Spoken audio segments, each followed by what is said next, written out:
I am Hunter.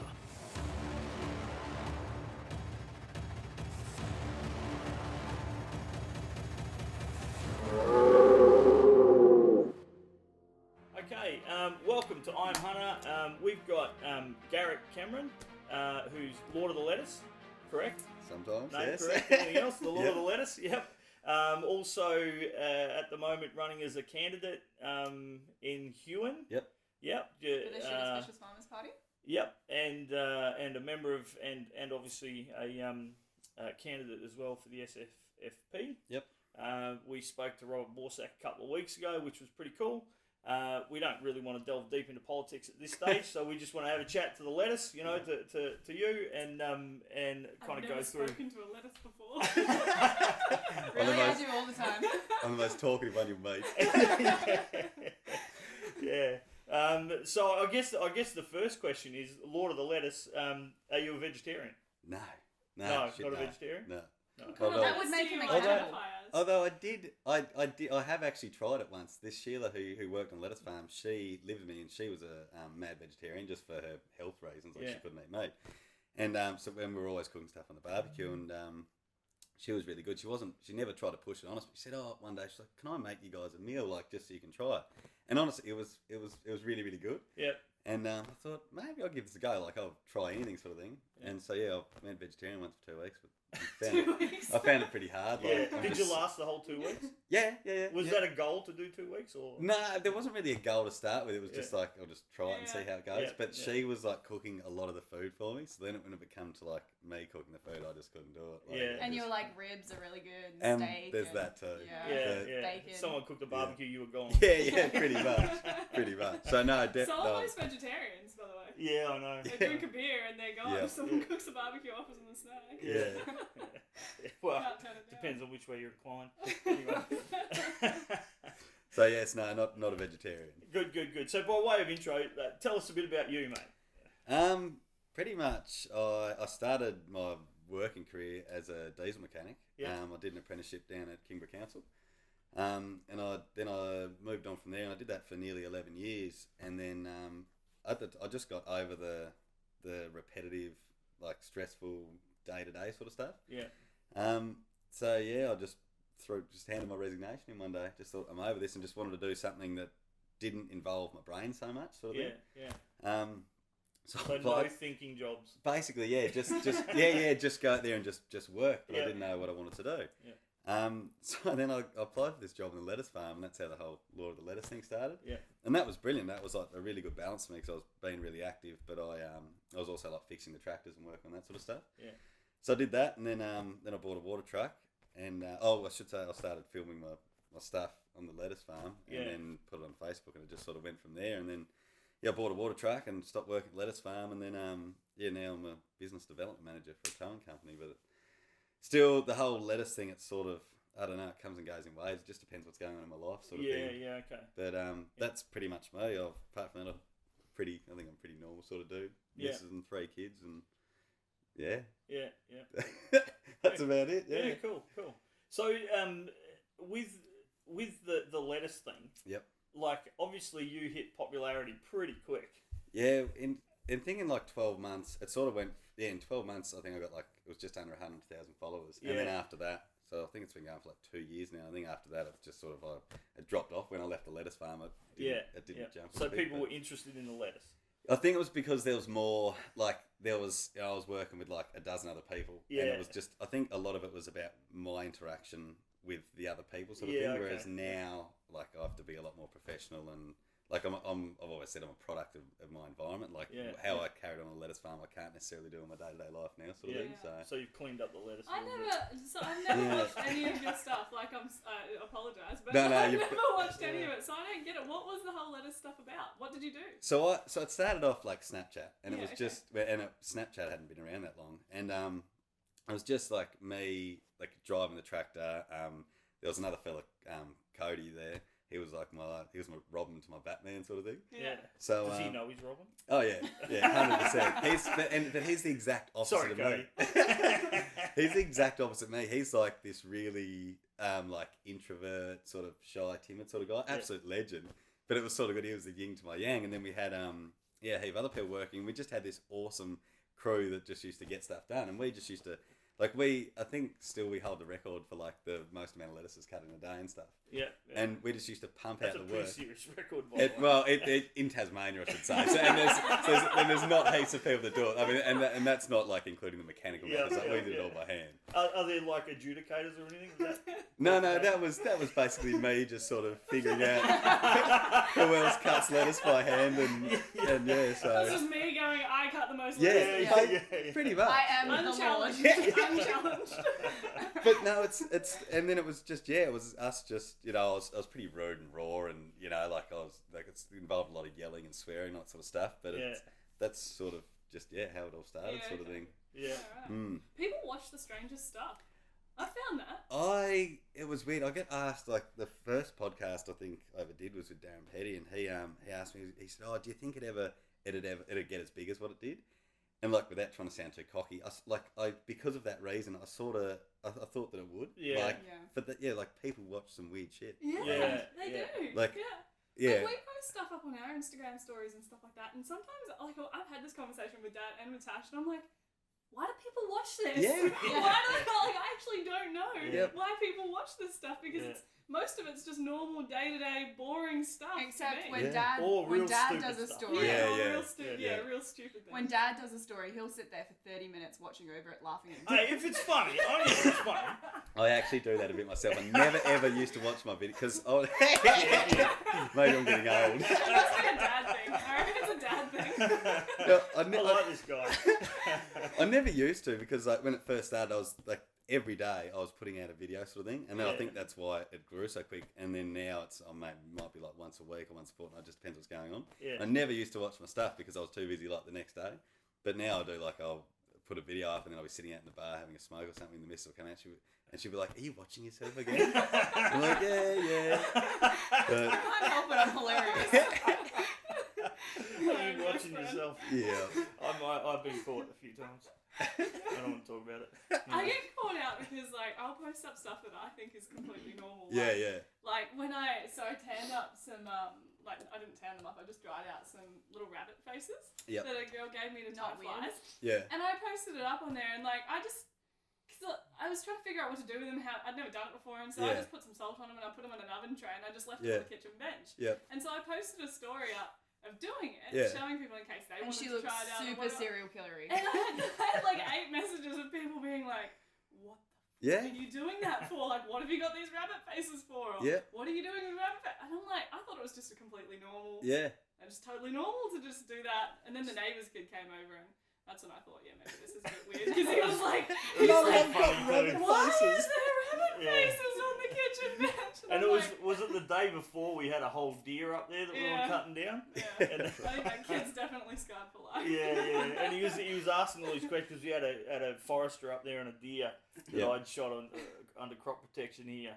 Yeah. And so both of them carcasses on the table ready to be cut up. Yeah. And Jess had knocked one leg off already. Yeah. And he's like, his eyes are like, like possums in the spotlight. He's only like 4 or something. Yeah. He's not that old. What is that? Oh, that's a kangaroo. A kangaroo? That's a lie. The first thing Dad said to him was, "That's the other neighbour's kid." So the kid was just like, and then we told him it was a kangaroo. No, the better bit was because Jack thinks it's normal too, her son. Yeah. And he, like, Charlie came over, he's like, "What is that?" And Jack's like, "It's rabbit faces." and he's just like, "Why would you kill a rabbit? They're so cute." And Jack's like, "Oh, my mum's using them to tie some flies." Just walks off like it's nothing.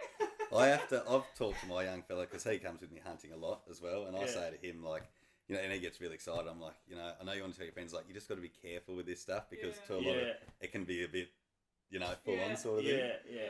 But I've had that conversation a couple of times at childcares and things like that Jack's gone to, and I've gone to turn up to pick him up, and they're like, "Oh, so Jack told us this story, about how on the weekend you guys all went hunting together as a family." Yeah. And I'm like, "Yep," and they're like, "Yeah," and then he told all the other kids about how he's shot the deer, and I'm like, "Yeah, we eat them too." Yeah, yeah. I think luckily in Tasmania people are still not far separated from the farm It's or still rural enough. from hunting and things like that. We're still got a small enough community that most people come in contact with it somehow. Yeah. There's a big difference when I go to Melbourne and I talk to people in Melbourne and they're like so far separated from it. Yeah. You know, it's abstract, you know. That's what surprised me so much when I went to New Zealand. Yeah. Was we're driving down the street and there's like blokes with buggies and quad bikes with like deer strapped to the front and stuff. Yeah. And I was like, this is like it was just the norm. Yeah. And everyone was just like cool with it. And I was like, oh, this is so good. Like if you did that down here, there'd be Oh yeah. Yeah, that's on the right. news or something, We went to like a restaurant or something and we were wearing our camo. And we had people going, oh, how'd you go? Did you get something? Yeah, it was so good over there. Or like driving down the highway and there'll be a ute full of pigs. Just like hanging up. Yeah, that was an Italian restaurant, like quite a good restaurant. You know, we wore hungry, our camo. You know? So it was like, oh well, you know, I'm not getting changed. You know, it's too far to go back to the farm and. So we just jumped in there, and the waitress chick, she was over the moon. Yeah, she wanted pictures of them. You know, and show me all the pictures. I want to see. You know, listen, I hunt with my dad, and you know, it's really good. It is good. New Zealand's completely different. It's what Australia used to be like. You know, what I remember when I was a kid. You know, you could freely talk about hunting with anybody.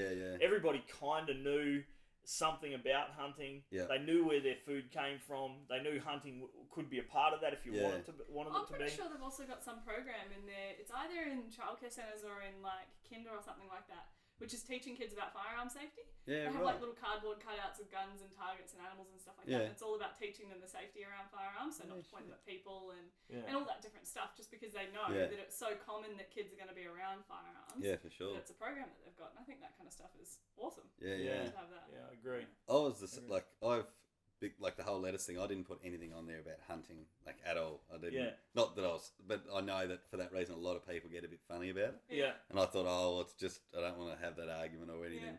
And then so it's only been in like the last probably 6 months. I think I went out. I was walking up the back to go and get some rabbits or something, and put that on my Snapchat. And then I thought, you know, I'll test the water sort of thing. And I had all these people message me, oh my God, I didn't realise you hunted stuff. Oh no, everyone just assumed to start with it like it was new to me. And I was like, no, I've been doing it for ages. Like, oh, we love you even more now. It's brilliant. And I was like, oh, maybe it is a bit more accepted than what I sort of thought it was. But Did you get any backlash from it? Nah, actually, not at all. Well, I think a lot of people that follow, it's only been recently I've been thinking about it, a lot of people that follow me, that they're very similar to me, sort of thing, like similar interests, live, you know, similar ways to me. So I think hunting is sort of falls into that category of person. So it just sort of fitted. Or it's easily accepted. Yeah, exactly. Like I'm pretty rural and pretty rough around the edges, sort of thing. And I don't want to condemn hunters or make them sound bad, but like a lot of people, a lot of farmers, like, you know, and that sort of stuff, shoot and you know. So I think well, I don't think that you're gonna have any of the kind of uptight vegan, you know, activist types following you. I don't. And the other thing is, like, I'm pretty like, not that it happens often, but if something like irks me, like I'll tear it to shreds. Like there was a thing with the Hobart City Council with the parking meters, and then trying to get 7HOFM to play Metallica. Not that irked me. I was just sort of so like and I have no problem like having a debate. Like I enjoy a good debate as much as anyone, but I can't stand like all the videos that you see on YouTube now where there's like a vegan activist trying to change someone's mind and they're just in their face talking over the top and all that sort of stuff. Like I'd have that conversation with someone for sure, but not in like the militant sort of manner. And like, I mean, I'm pretty good at that myself. Not that I'd do it to anyone, but I sort of would if I had to. You're denigrating someone while you're trying to exactly. prove your point. Exactly. I don't like it either.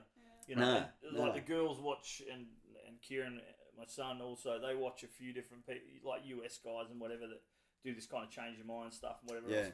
And that stuff gets right up my nose. And I know that they try and make it a bit comedic, you know, and stuff like that. But to me, it's like you're taking the piss out of someone deliberately just to prove your point. You know, so in actual fact, you're not trying to prove your point. No. Or you're not trying to change their mind, in fact. No, just trying to tear them down. Yeah, you're just trying to make them look like an idiot, you know. And the whole like, oh, you know, so what's the difference between a dog and a cow? And they're like, oh, so you get to decide who's got more rights and this and that. And they, you know, then these people try and justify themselves, and it's just like, So what you're saying is you're like just the way that they talk to them. Yeah. It's just trying to make them feel bad. And belittling them. And I just think, I'd love to punch you in the face. not that I condone violence. There's a guy that we follow on Instagram, and he's over in the US, and he's said that a couple of times. He's like, the reason that we have so many issues today in society is because people don't solve their problems punching someone in the face? with a good punch. He goes, isn't he the same guy that whacked the guy at the servo? I don't know. Who was that? That Bam Bam guy Zach or? Owens. Yeah, they're friends. They're friends, but Bam Bam didn't whack someone at a servo. Because people feel like they can say these things because they're not worried about getting punched in the mouth. Yeah. They say the wrong thing, Yep. and that's the problem now. Is people, especially guys, they used to, if they had a problem with each other, Yep. they'd have a punch up, and then they'd help each other Yeah. up and go back to their lives. Yep. You know. Yeah, but All now sorted there's out. this safety wall of social media where you can just say whatever you like, and you know that it's just And if it ever gets physical or violent, there's safe places. Yeah, exactly. Yes. So did you grow up hunting? Yeah, pretty much from as early as I can remember. Sorry. I grew up shooting, not so much hunting. Yeah. I've probably so it's all been just like vermin control and crop protection sort of stuff on our family farm. Yeah. So as long as I can remember, it was spotlighting sort of thing. And then it was so I've done it my whole life, and I got my firearms license as soon as I could when I turned 18. And then I used to do crop protection on the lettuce farm as well. And then after a while, like no one in my old man, he doesn't like chase deer or anything like that. Yeah. Just shoots. So I had no one really to teach me how to hunt. So I spent ages like reading magazines and bought myself a gun that I could shoot deer with and all that sort of stuff. And then just started out like hunting rabbits and stuff, like instead of going spotlighting. With a deer rifle. No, with my 22 Not much left of the rabbit. No. But no, so I started, instead of... if you need new face masks, a rabbit mask, Garrick can help you. using deer eyes. You'll just nothing get the left face. except for the mask. But no, so I started just I suppose stalking prey and that sort of stuff, and then slowly started hunting deer. And Do you remember? Do you remember the first time you actually stalked something? Yes, I do. I was with, but we weren't out to shoot it. Yeah. We were just my brother-in-law and I were spotlighting, and we looked up in this paddock, and it was pouring down with rain. You could see these two eyes, and we'd never seen like deer or anything before. Yeah. Like, oh, I think they're sheep. We're like, no, they're definitely deer. And it was just perfect. Like the wind was blowing in our faces, and it was raining, so like our smell and the noise was like sort of kept away, sort of thing. Yeah. So we left the rifles in the car, put our jackets on, and just took little torches. Yeah. I think we got to within like 30 metres of these deer, Yeah, right. wild deer, and that was the first experience I ever had of actually stalking on something. Yeah. And just to get that close, and I think like we got that close, and then it was that point. They're like, hang on, what if they turn us? Like, I mean, the odds of that happening are so little. So I think in the Let end, us stomp by deer. yeah, I mean, I was just waiting to become like another statistic, but so we like walk, and it was brilliant. Like they'd be eating away, and they'd look up and look around, and we'd be like laying down in between these crops, and then and it was just so good. And then we got to the 30 metres, like, what do we do now? And then I think we just both jumped up and just like boo, and they just sort of looked at us and sort of went off. But that was the first time I ever sort of like accidentally stalked a deer. Yeah. Oh. I mean, that's the part for me that's a load of fun. I mean, Beck has only just started hunting recently, even though I've hunted since I was a kid. Yep. And she's always supported it, but she's never been actively involved in it, other than kind of processing food and stuff like that, which she's always been involved in. It wasn't until she got left out in a couple of big trips that she was like, wait a second, something's not right here. Yeah, that's right. And the girls are going with me on all these trips and whatever, and I got in trouble. Anyway, so just recently I've taken her out over the kind of last 12 months. We've done a number of first just kind of just stalks. Not to actually shoot anything, just to get in it, and it's that part of it which I think captures someone. It's when you get instinctual. When you get really close to something and it doesn't know you're there. You don't have to shoot it. You don't have to do anything with it. You just have to be able to do that. I've got sorry. Go on. I've got a video. The first time I took my young fella up when the stag season was on. Took him up, and which was like it was amazing, but it did my head in as well. Like I'm really really pedantic and stuff. Like if I can walk quietly, whoever's with me should be able to as well, sort of thing. Like if I can not step on this like bit of bark, no one else should. Yeah. And it was so hard because like I'm like, oh, this is brilliant, you know, like father son bonding time. He was having the best time of his life.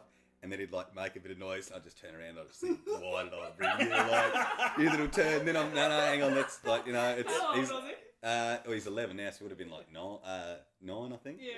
Yeah. And no, you know, he's your son. Like, he's learning and all this. And then I was like, He's got to reassure himself. Yeah. And then like, then I'm walking You're along. ruining him. You can't leave him in the bush. But that was good. And then we were walking along, and we were hunting in the morning, and it came to sort of like the end of it. It was getting pretty warm. I said, I'll go back and have some breakfast. So we're walking back, and down this bit of a gully, there was a kangaroo, and I stopped. I thought, oh yeah, we're hunting, so I buggered. I'll roll a smoke because we'd finished. So I was standing there and I rolled a smoke, and he was like, oh Dad, there's a kangaroo down there.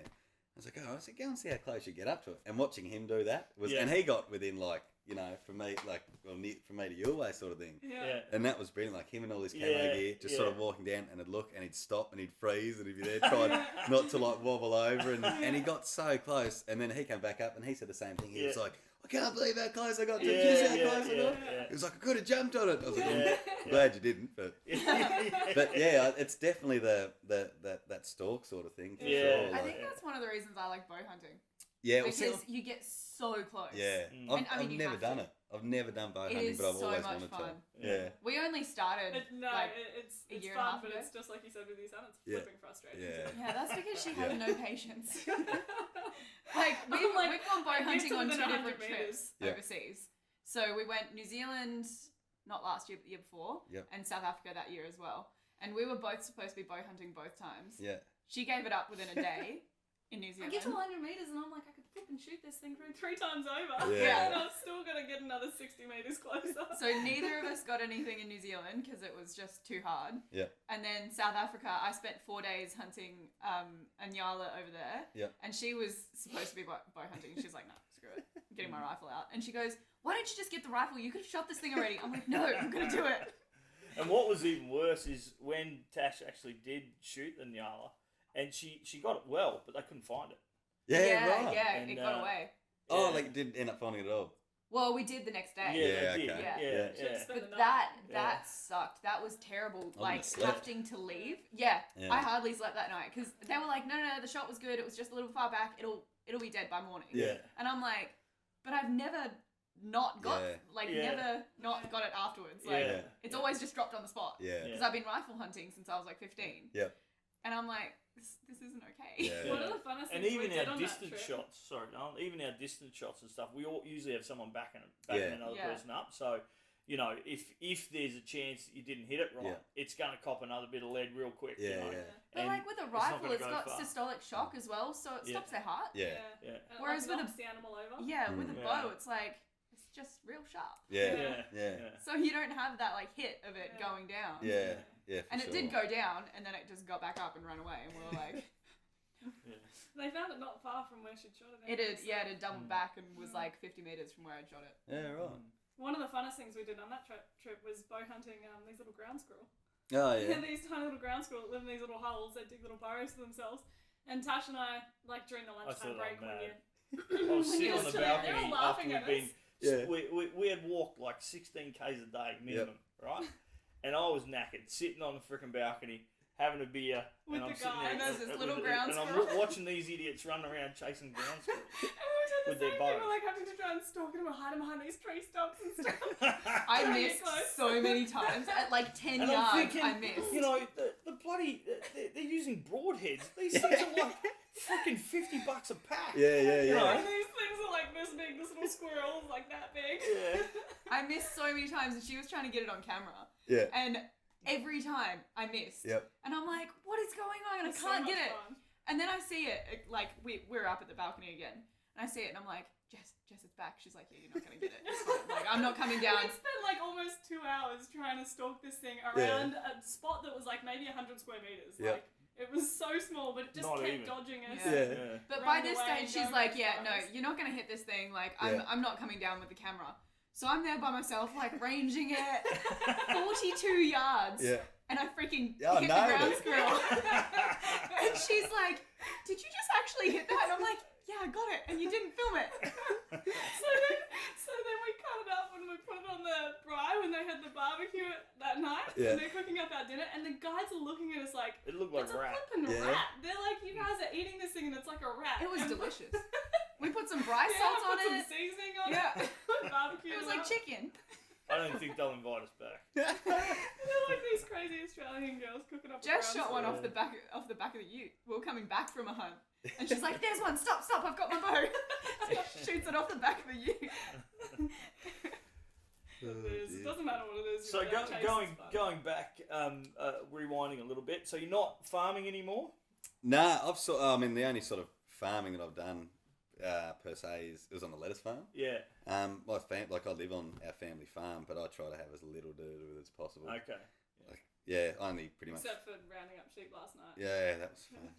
Yeah, I pretty much only cut wood and shoot on the place and right. do the odd bit here and there. But apart from that, I try to have nothing to do with it. Yeah, right. It just seems like a whole heap of stress. Yeah. So farming is hard now. Oh yeah, It for is sure. very hard. And it's hard. Like me and my sister, we get on like a house on fire with the best of mates. Yeah. But then as soon as if I go and give her a hand with something, it's just it's just bad. Yeah. Real bad. So no, I try and stay away from it as much as possible. Yeah. Okay.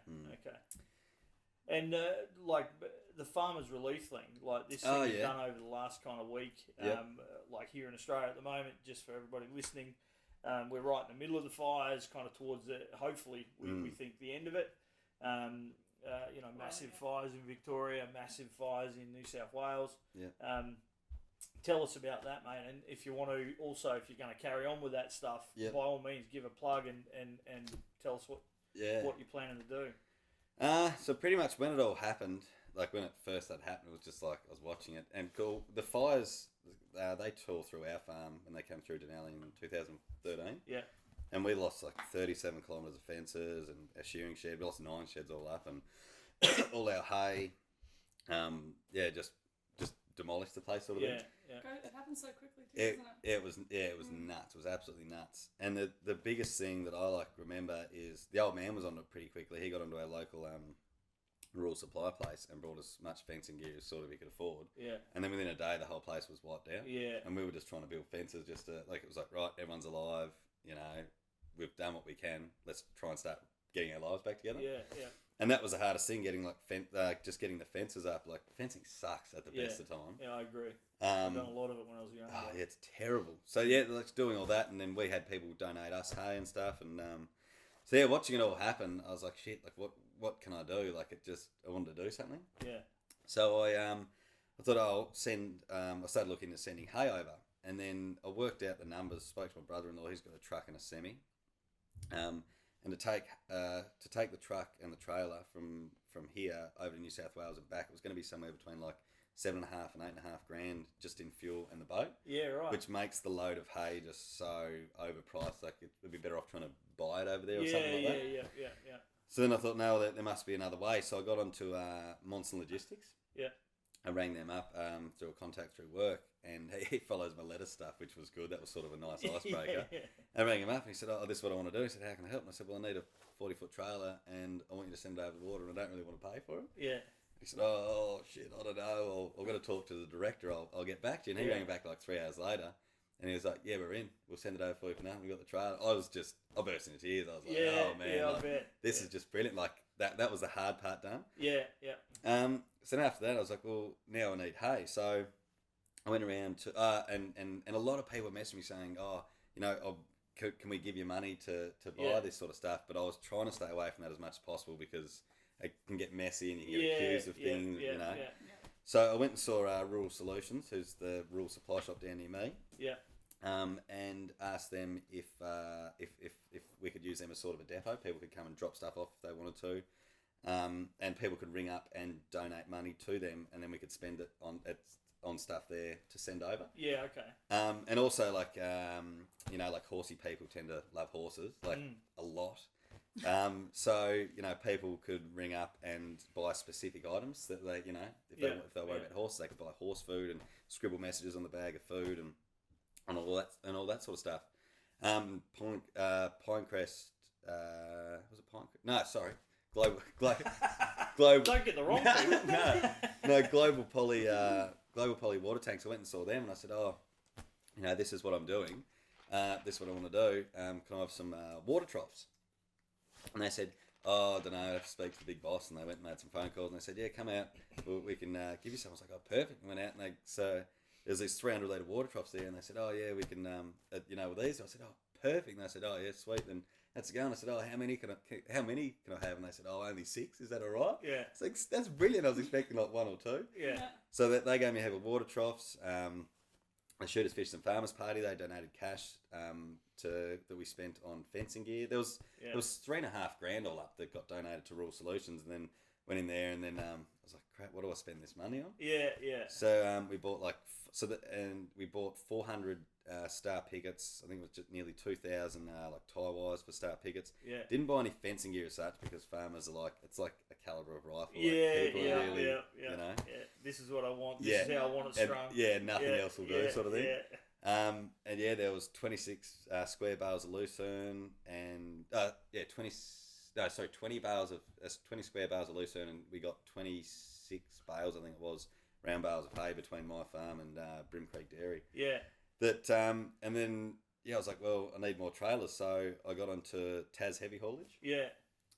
Rang them up and basically said, "This is what I want to do." And I think he'd been sort of a bit burnt with people, stuff like that. People had been donating money, and then he's doing all this stuff for nothing, and it was leaving him in the lurch, kind of thing. I think so. So he said, "I'll put in an email," and I was just real blunt. I said, "This is what I'm doing. I'm not taking any cash from anyone. We're not, nothing at all. If you do it, it'll you've got to foot the bill, sort of thing." Yeah. You rang me up, and he was like, "Yep, no worries." So he sent down a truck. So that load that I was just describing, we sent that off, and it got there 3 days ago, I think it was. Yeah, wow. So there's still, and then funnily enough, I've been copping a lot of flack from people about doing it. What for? Because Tassie's, we're in a drought and hay's so hard to come by and all this sort of stuff. We need to be keeping hay. Woe is me kind of thing, and pretty much you should look after your own. Yeah, there was a lot of that, which I can sort of understand. But at the same time, they've got these people don't have houses.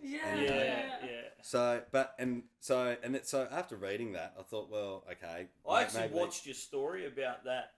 The bloke and his missus. The fella, you were talking about that fella that he said, I'm trying not to get emotional here, and because it pulls up, I fought in fires in 1990. I come from the Central Tablelands, New South Wales, and I was a young bloke back then, and the fires were atrocious, and I seen people cry in front of their houses as they were burning. Yeah. And we pulled up on a fire truck trying to take them away. You can't stay, mate. No. And there's grown men bawling their eyes out, looking at their lives just destroyed, And when you were talking about it, really, it spun me out too, because I was sitting there thinking that's kind of like all the people I grew up with, they're exactly the same. It's like, no, I don't accept. Yeah. I'm not here as a charity case. Yeah. I'm not. I'm my own man. I do my own thing. And that whole story was it was fantastic. And great what you did, mate. That was just that's fantastic. A lot of people have been sending me messages. Oh, thanks what you're doing, but I don't see it as much as I don't know. It sounds a bit weird, but I don't see it as that much of a big deal. It's easy. But for me to film something and put on Snapchat, it takes 10 seconds or whatever. Yeah. So that sort of stuff is easy, and a lot of people, I don't know, to me, it seems like... But it's nothing to do with the social media, it's the core of that activity that's important. Yeah, but I like the people that I can... I suppose I'm just I've been providing a directory, for a lack of a better term, just putting people in touch with other people. Yeah. But there's some crazy stories to come. A lot of the stuff that I've been filming with it all, I've had to wear sunnies, or especially stuff on Snapchat, I'll start filming something, and then I'm just hang on, and then I'll come back with my sunnies on, and then I'll start choking up, and then I think the first one I did when Monson's Logistics rang me back and they said, "Look, we'll give you a trailer." Yeah. I was outside my bar and I started filming it, and then my eyes were welling up. I was like, "No, you can do this," and then I stopped, had to put my sunnies on, and then I started again, and then I had to stop, and then the start of the next one I was watching it back later on. I was saying to myself and filming, I was like, you can do this just talking. Everyone talks just words. And it was, it's choked me up. It's choked a lot of people up. There's some horrendous stories that have gone through it. It's one of the things that's irked me a little bit, seeing some of the donations and where they're going and things like that is that people, it's almost, I was talking to Mum about it, and it was almost like people needed to see a picture of some poor kangaroo or a koala or something like that in pain and half burnt to want to donate any money. Yeah. And there's all of this money that's being poured, like millions of dollars that have been poured into wildlife funds, and I 100% think that, you know, it's absolutely tragic what's happened to our native animals and the amount of animals that have died. But you've got families that have lost everything. They've lost their entire homes. People have lost lives. They've lost, you know, family members. They've lost clothes for kids to go back to school. They don't have any food. And even people whose houses haven't burnt down because of all the power outages, they've lost everything because all their fridges have turned off. And I just don't understand how people can't have that compassion in their hearts for their fellow humans. At the same time. There's no issue with having compassion for animals. There's not at all. But it almost seems like people are so... They're so caught up in what's happened with the wildlife that they don't even care about the humans anymore, you know? And that it's really irked me. And to the point of making me bitter towards people that donate towards the animals, which shouldn't be the case at all, you know? You shouldn't be bitter that people are donating to help the wildlife as well, but it just does get me. It really gets me. One of my mates, a lot of my mates are real like anti-lettuce, for lack of a better term. They think it's a joke and all that sort of stuff. And he messaged me, Jade, like one of my Snapchats, and he wrote back to me. And he was just like, "Oh, dude, it's awesome what you're doing." And I was like, "Shit, that like means a lot coming from you." And it was that one about the bloke's house burning down. And then we got talking. He said, "Oh, it's crazy." And he said, "It's just nuts how people have just come together about this." And I said, it's like it restores your faith in humanity. But at the same time, it sucks. It seems like that only happens. It seems like the world just turns. Everyone's, you know, out for themselves and just all that sort of stuff. And then when something happens, it's like people snap back into being humans again and helping out their fellow man and you know all that sort of stuff. Yeah, which for the most part, and this is the one thing, like I was a rural kid, and it's always been something that I've found really strange, even though you know, in the suburban kind of lifestyle, you kind of just adopt it almost immediately. That you don't know who you live with. You know, when you live a rural lifestyle, everyone knows who's on their border fences. You know, everyone knows who's 5 miles that way and 10 miles that way. And, you live further away from people, but you know more people. Yeah, absolutely. Sure. And you actually know them. You know, Yeah. you can ring them up and say, "Mate, my tractor's broken. You know, can I borrow your tractor for a couple of days?" You know, and stuff like this. And you've got that real kind of community, Definitely. you know, that's built over miles. Yeah. And yet in suburbia, we find it hard in meters, you know, which is just, it's just strange how that kind of works, that insular lifestyle in the suburban, you know, kind of factory that we live in, you know. Yeah. And which to me, you know, at some stage we'll go back to land ourselves. Yeah. And but it's funny because you're the type of people that want to live on land, and the type of people that don't want to be around other people. Yeah. But then you do have better connections with the people that are around you. Yeah, you do. Like I'm that type. Like I hate having neighbours, and I hate the fact that like you stand on your deck and you have to be looking in other people's backyards. I'm like, I don't want people to be able to see me. I don't want to see them. I don't want to see what they're doing. I don't want to see any of that. But I would thrive in a community. Like even when we go up to, because we spend a lot of time up at Ross, hunting on a farm up there, doing crop protection and stuff. And so in Campbelltown, we're in Campbelltown all the time. And so having a chat to the woman at the cafe that we go to, you know, every time we're up there, because she does a hope of gluten-free food and I'm celiac. And so, you know, that kind of stuff, building those relationships with people. I love that about a small town. Absolutely love it. But I hate neighbours. Can't stand them. That's weird. Like I was watching a current affair or something. Someone sent it to me about these neighbours that were like trying to kill each other, basically, like literally. And then I was only thinking about it last night, and it's weird. I know so many similar stories, but not quite that extreme. Of like, one of my mates' kids will kick a soccer ball or something over the fence, and the neighbour will be like stabbing it and then throw it back over. Whereas, just like extreme stuff like that, or like, you know, like just really, really bad stuff like that. And it, like I could get, like my young fella could get on his bike and ride through, you know, a dozen properties all around, and everyone would be cool with it. You know. It's... Did you hear about the thing in Western Australia? With the neighbours and the woman, she was a vegan or something, and she tried to stop the barbecue. The barbecue, that's right. She took them to court. And then they had the great cookout or something like that. They had hundreds of barbecues turn up on the street. Yeah, I know all about bad neighbours. Yeah. My neighbours parked us into our driveway because we came home late from hunting one time. Yeah. Really? Yeah, he parked his car over the driveway. Yeah. They had to call the police. Yeah. To move his car. We have lots of fun. I would have just towed it. Yeah. But no. I said to her, I'm like, because I've got a big bull bar on the front of the red ute that we've got. Yeah. I'm like, we could just push it out of the Yeah. way. It was 3 a.m. Dad sat on the horn for a while. Yeah. He didn't sleep well. Yeah. I was waiting for him to come out. He just wouldn't come out. Yeah, and then the cops turned up, and then he had to come out. So that was fun. Yeah. Yeah, we've had fun with neighbours. Yeah. We'd love for you to join us and help spread a positive message about hunting. Become an I Am Hunter member and help keep hunting alive for future generations. In return, get a free t-shirt, exclusive member discounts, and win great prizes including an annual hunting trip. Last year, one member scored himself a buffalo hunt in the Northern Territory. This year, we're sending someone to South Africa. To join, go to iamhunter.net. So tell us a bit about your hunting, mate. What you told us a bit before about you started hunting or just shooting. Yep. And now you kind of touched a bit about on New Zealand. What made you want to go to New Zealand for starters? I'm from New Zealand. I was born in Christchurch. I've lived here like my whole life. Yeah. And I think Mum brought me over when I was like 18 months old, I think. That changes things. It does, yeah.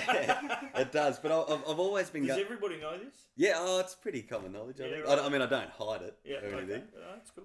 But, so I've been going back and forth because I've still got lots of rallies over there. I've probably been there maybe a dozen times in my life. Yeah, maybe. Okay. Yeah. But never to hunt. And then we had a week up at Shearwater staying at a timeshare up there with the missus and the kids.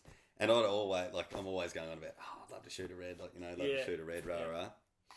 We're up there and we're on the way to that go-kart place that's up at the Trove. Yeah. And we were driving along and the missus goes to me, she was like, what do you got planned for Father's Day? Because Father's Day was coming up. I said, I don't know, have a beer, I don't know, when is it? And she was like, right. She's like, so you got nothing planned? I was like, well, no, that's such an odd, I thought, geez, that's an odd question. She goes, do you want to go over to New Zealand and hunt deer? And I just sort of laughed, and then and there was this bit of a silence. And then the young fella starts talking about go-karts. Him and I are there, talking away for 10 minutes. We finished talking. There's another silence. The missus was like, so you didn't answer my question before. And I was like, what were you talking about? She goes, about going to New Zealand and hunt deer. And I was like, I didn't think it was like a question, as if, that's, of course I want to, it's, why are we even talking about this? And she was like, because you're going over there to hunt a red stag. What? And she was like, I bought you a trip. You're going over there you're going to be over there for Father's Day. And I was like, are you kidding me? And then I got really happy, and then I got really angry. I was like, this isn't funny. This is this is your version of a joke. And she was like, no, you are. And then I started to cry, and then I was like, and then to the point where I didn't believe her, and I wanted to see evidence that she'd actually booked it. It was just this mad emotional roller coaster. Yeah. And then so she was like, booked it in, and she showed me this the proof and stuff, and I was like, oh my gosh, that's amazing. I was like, where am I going and who am I going with? Yeah. And she said, Zane from Broadside Outfitters, and I was like, all right, never heard of him. I was like, how'd you find him? I just googled him, and I was like, all right. And I said, is it wild or is it in a park? And she was like, I don't know. And then I'm like, thinking to myself, if she's stuffed this up, I've got to try and act happy still. Yeah. And I was like, but just appreciate what she's done. I was like, all right. Anyway, so I got onto Zane straight away, and I'm messaging him and asking him all these questions, and she nailed it. It was the perfect hunt. I was the first person that he guided on this place. But anyway, so she said, I'm sending you over there, and then it was this mad rush trying to get everything organised. I got 3 sets of camo gear. So I bought another set. I was like, no. Just in case. Yeah, well, I bought, what did I need? Oh, my pants, that's right. My favourite pair of camo pants, the first time I ever wore them, I was stepping over a barbed wire fence and I ripped the crutch out of them. Yeah. And so every season I have to get my sister to stitch them up. And then they rip, and so I keep patching. I was not going over there with half-ass gear sort of thing. So I went and bought new pants. This is a different colour camo. I'll just get a top and and it just snowballed. Yeah. What did you get? My gear. Well, I just got all new spiker gear. Everything, absolutely everything. And then I didn't bother getting new boots. But yeah, like, so just got all new gear, and then I went into the guys at Southeast, and I was like, look, I'm going to spend a lot of money. Do you guys, are you keen to help send me there? Oh, I got a new backpack as well. Yeah. And they said, yeah, they'd be keen. So they hooked me up with like heaps of stuff, which made the whole trip absolutely amazing. So yeah, basically flew over there. Didn't take my rifles because it was just after that Christchurch massacre. Yeah. And I was I was on a real tight deadline. Like, my missus had organised it so that it landed at 5:30. Went hunting for the 5 days, and then at the end of it, the Zane dropped me back at the airport, and away I went again. Yeah. And then I was thinking about it, and I thought, this isn't going to work. Like, what if I get one on the last day or something? Yeah, I'm going to be in panic. So I got onto my auntie over there, and I said, oh, look, I'm going to extend my stay, but like, I think it was like 4 or 5 days. And she said, yeah, sweet, come crash at my place. So I flew over there, and I was just so excited, and got on the plane in the morning, flying over there, and then body was all out of whack, waiting at airports and stuff, and then I was at Melbourne Airport in the international part waiting to leave. You're already out of whack. Oh, yeah. Like, There's no time difference. No, I know. But it's just, like, I joke about it all the time. Like, if I planes just destroy me. Like, if I fly from Melbourne to Hobart, I say to people in jest, oh, I'm jet lagged. And they're like, oh, you don't, that's not a thing in that distance. I'm like, but it is for me. It just trashes me. Yeah. But so I was in the international part at the airport, and it was like 11 o'clock, and I was so thirsty, and I was so hungry, and I went into this burger joint and some restaurant and got a burger, and the only not crafty sort of beer they had was VB. I said, oh, that'll do, get me a VB, and it was a bloody long neck. So they brought over this long neck, this burger, and I'm eating it, and then I looked down at my phone, and it was like 11:30, and I'd like had half this long neck, and I was like, hang on, what am I doing? I was like, there's a time difference. That's like 1 a.m. in New Zealand. I get picked up in like I'm hunting in like 4 hours in theory. Yeah. Or getting picked up from the airport. So then, got on the plane, landed at 5:30. Zane picked me up, and we just took off. And I was thinking, I'm going to sleep in the car. Yeah. And took off, and it was like, it was about 5 hours drive up to Blenheim, and then it was just out of Blenheim. Went to this place and then drove on the farm, and it was about 45-minute drive to the hut. Got there and got set up, and then we went out and because heaps of feral pigs and goats as well. So the first thing I shot on this place was this pig, this awesome jet black. This awesome jet black goat. And it's the first thing I shot. And you were jet lagged, mate. Yeah. And I was so tired. Like so I shot this goat, and I said to Zane, I was like, oh mate, have a look at the tussle, mate. It's the weirdest looking pig I've ever seen. And I said to him, I was just so pumped, and I thought it's weird. Like, he's going to think I'm weird because it's the first thing I've shot, and he's going to think I'm way too overexcited. But I said to him, I was like, man, would you mind like caping it out for me? Yeah. And he was like, yeah, but I will. And I was like, oh, legend. So we caped out this goat, and then and that was good. And went back to the hut, and then that night, I've never been so tired in all my life. We'd had a couple of beers, and it was like 10 o'clock or something. Yeah. And he was like, oh, we'll go down and back down to the house and see the farmer. And I was like, all right. And I was this close to saying, oh, do you mind if I stay and go to bed? But I didn't push through, and I was like falling asleep in the car, and it was an absolute mess. But got up the next day and just started the hunting, and he'd been there before, but I was the first person that he guided on this property. Yeah. So we didn't have like the hot spots; it was all new territory. Yeah. So it was a lot of walking. Yeah. And like leading up to the trip, I had it in my mind. I was like, I'll pack my bag and I'm gonna just start walking around the farm up and down these hills. I'm gonna train. Yeah. And then it was that first morning that I woke up and I'm laying there in bed and the alarm goes off at like 5 a.m. or something. I opened my eyes and I was like, I forgot to do all of that. This is going to destroy me. So got all... and New Zealand hills aren't like ours. Oh, they're relentless. Yeah. It's so bad. Ridiculous. Yeah. And the first day, like, that's why I'm like, keen to prove myself and, I'm not going to weigh the team down, so to speak, even though it was just me and him. And, yes, we went out and I'm just like wrecking myself up this hill. Yeah. But, it was brilliant. And then... we sort of got onto a couple, and then we didn't see anything that was worthy, and we saw a heap of does, and then I didn't end up shooting the stag until it was the fourth morning. Yeah. And so it was a good thing I did extend my trip, but it was nuts. Like I filmed the whole thing, and I've put a little teaser out, but I've got to put the video together. But in it, it was that morning. Like I got up. I remember I was like all my stuff was soaking wet from the night before. And we got up earlier, opened my eyes at like 4 a.m, hearing my alarm go off, and all you could hear was rain. Like we couldn't even talk. It was just pelting down.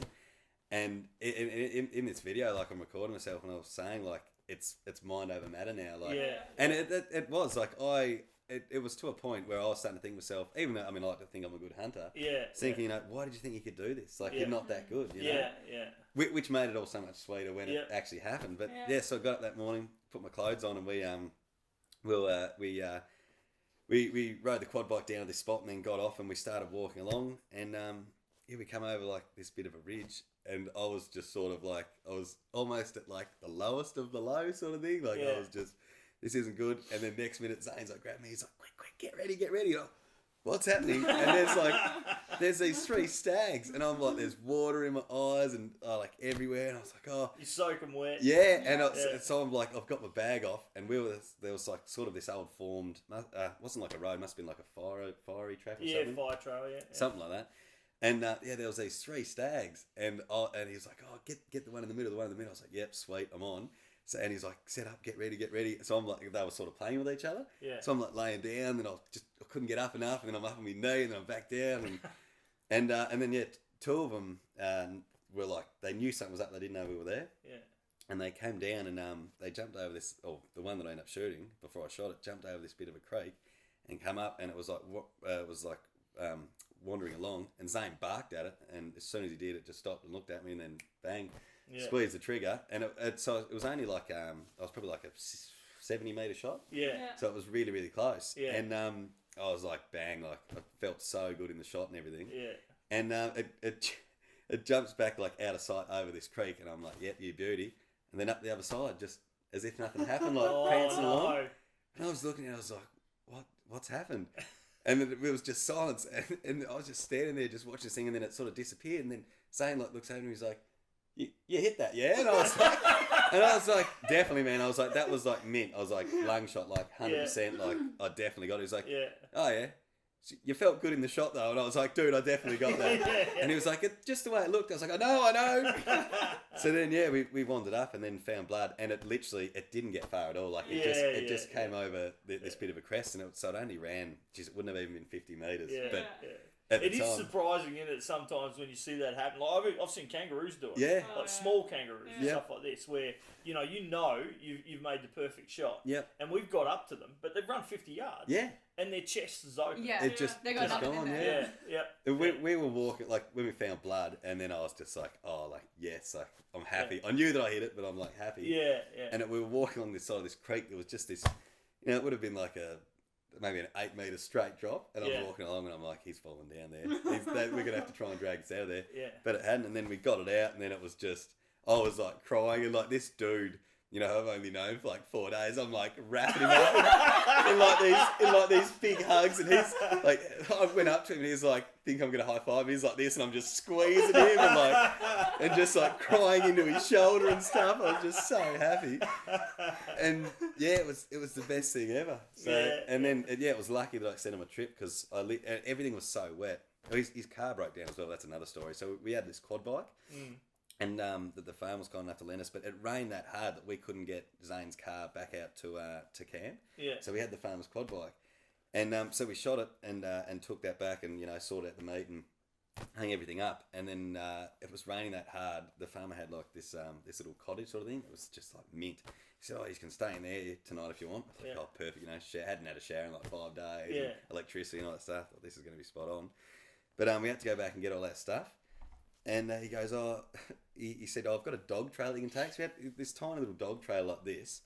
That was just all open, had like a roof on it, but that was it. And these massive mud tyres just threw mud and crap everywhere. So they gave us some horse rugs. So we had to go back out there and just like, I've never been so cold and so wet in all my life. Got all the stuff and took it back. And when I got to my auntie's house, between like salting the skins and everything, like I just got enough moisture out of them and all that sort of stuff to bring back over. And I finished like washing and drying all my clothes. I think it was the morning that I flew back out. So it was so good that I like got that. How'd you go on the plane bringing the stuff? So you salted them yourself?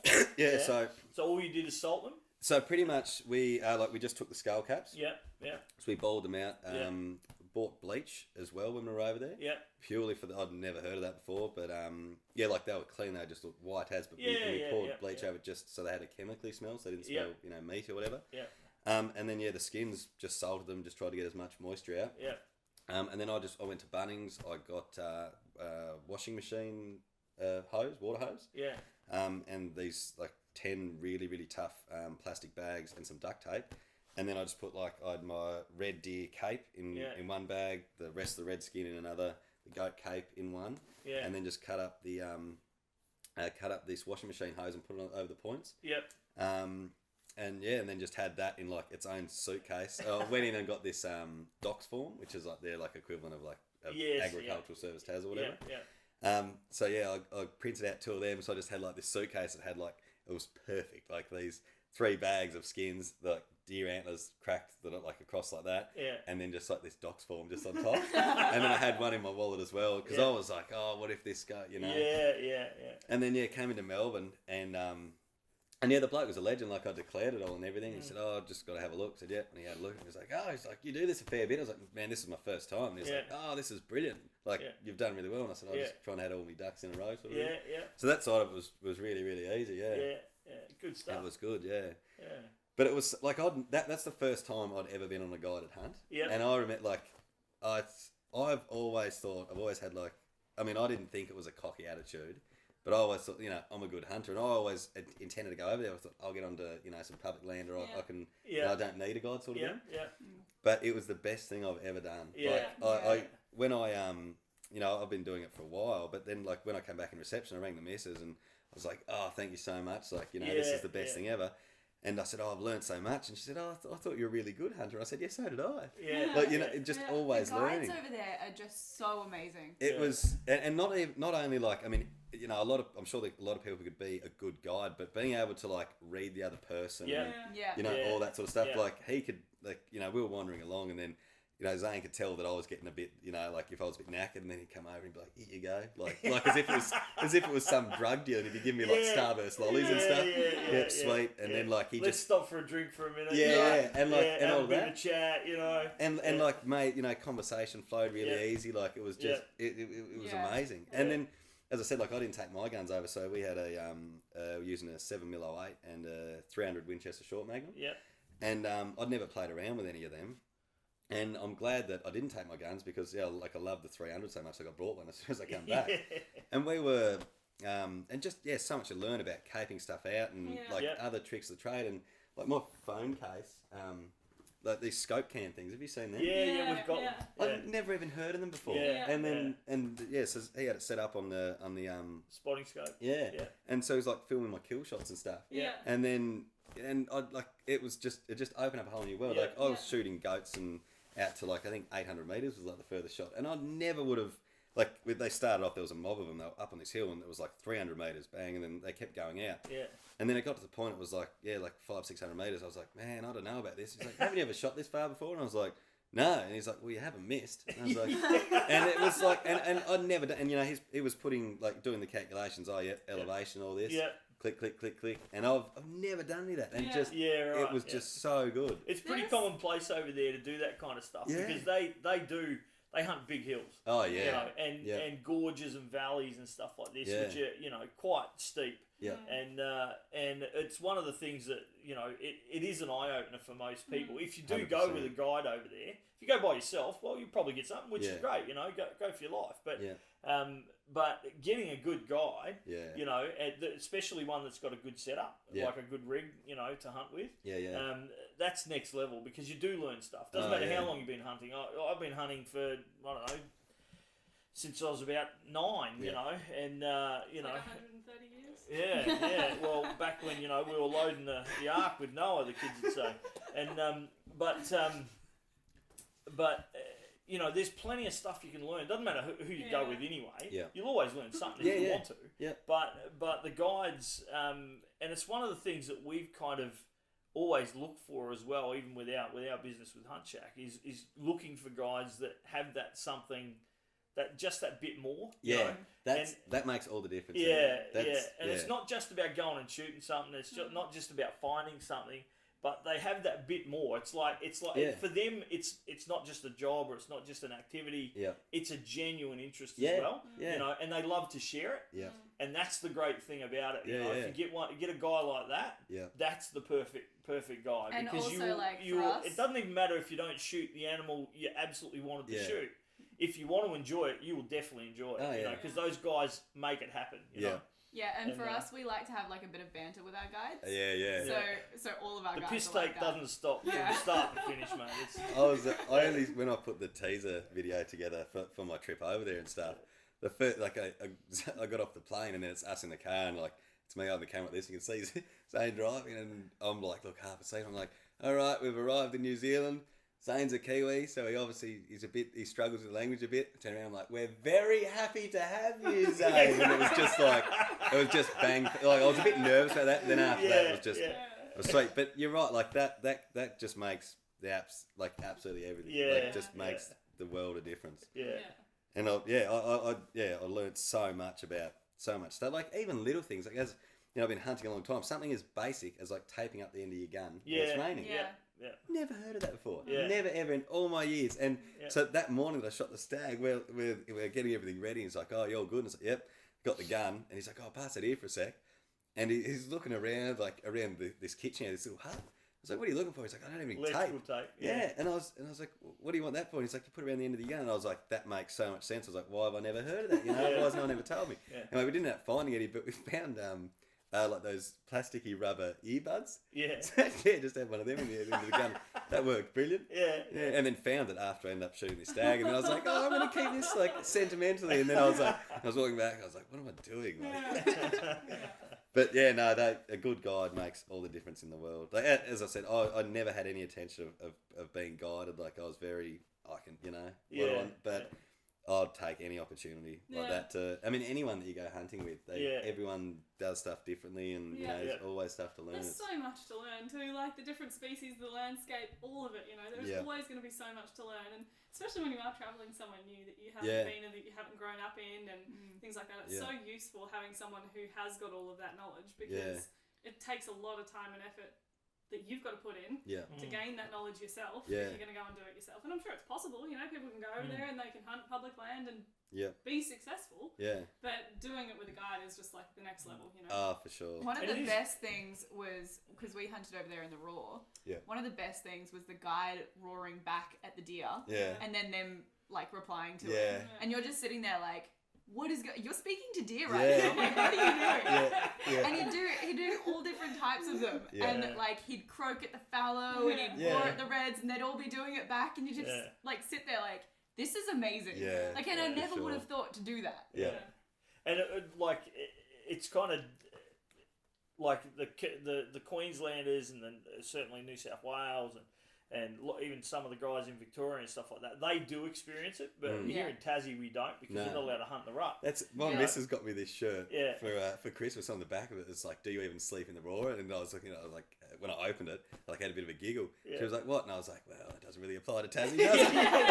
And she was like, "What do you mean?" I was like, "We don't hunt the raw." And she was like, "What's the raw?" I was like, "Oh, it's all good, don't worry." But exactly right. We don't get to hunt in the rut, so you know, which really sucks because it is an experience which is just next level. You know, to be out there with the animals when they're like that, you know, it is next level. And by all means, you can still do it in Australia, no problem. But New Zealand, you know, with those high hills, you know, deep valleys. You know, when you hear them roar, man, it is just, it raises the hairs on the back of your neck, you know. It just makes you feel like you're back in like the medieval ages or something like that, when you've got the fog raising out of the valleys and, you know, the sun's coming up over some big snow-capped hill in the background and you've got deer roaring all around you and you just feel like, it's like, I don't know. We've hunted the same property for a number of years now and it's our main guide that we use over in New Zealand too for Hunt Shack and he's just exceptional. He's lived on that farm since he was a kid. And it backs onto dock. So the actual public land's landlocked by farms. So the only way you can get to that public land is by the farms through the farm. So you've got to have access or helicopter in. So it's pretty unique from the point of view that it's unhunted, with the exception of the people that hunt through the farms. And so you get some unbelievable deer, you know, going through there. But you know, and you obviously you hunt all through, and you still got to put in the effort and the time and everything else. It's not easy, but. And then on his side of it too, you know, he's done a really good job managing the animals as well and not letting too many be taken off because that's always the temptation when you do have property like that, Yeah. where you've got that dockland at the back and so there's some really nice deer coming out of it, the temptation is to just and keep he shooting them off realises and- they're still free range. So Yeah. his understanding is he's got it based on what he sees at the start of each year. He's got to limit how much he takes. Yeah. And he's been really smart with that. So he's, like there's only a few fallow that get taken each year. Yeah. And they're generally monsters, like the one at the back, and he's got an eye for it now over the years that he's built. So exactly what you're saying before, you learn every time you go with him. Yeah. Even though he's much younger than me, I'm still learning loads from him. And about what he's looking at, what he's looking for, why he's looking for that, and because he's in it every day. And it's just a great experience, to be able to be a part of that. Definitely. But you can tell he's in it every day because he's a bloody mountain goat. Yeah. You try and hunt with him and he's like right up there, and you're just like holding the pack back. You're like, But you feel like you're dying. I think what a lot of people don't realise is, and a lot of hunters, it's like try and like get the message across is, like how you were saying, he limits to how many deer he takes probably stuff. Hunters, and especially guides even more so, are like some of the biggest conservationists ever. Sure. A lot of people just think that's the biggest, contradiction ever. how can you kill animals to save them? Exactly, but like my red that I shot, there was a three of them, and it wasn't the biggest. And like before I even went there, I was messaging Zane, and Zane was like, "Oh, is there something in particular that you want?" and all this. And I just kept saying, I said, "Man, I just want an experience. I want a story." Like that was the big thing I was pushing. I just want to have fun. Yeah. And so there was a red that was heaps bigger than the one that I shot that was there. And it, after I shot it, he was like, "Oh man, I know you probably wanted the other one." And I said, "Mate, I'd take that any day of the week on the second last morning to shoot that red, then come here and break some world record on the first day, like wander across it and half-ass it sort of thing." But and as I said to him, I was like, "Mate, I understand, like, need that out there, need those genes, let that breathe. I mean, if I shoot the biggest one, what's gonna happen? It's gonna be a struggle next year, and the next year, So people just don't get it. With Jess's one that she shot in New Zealand, it had 16 hinds with it.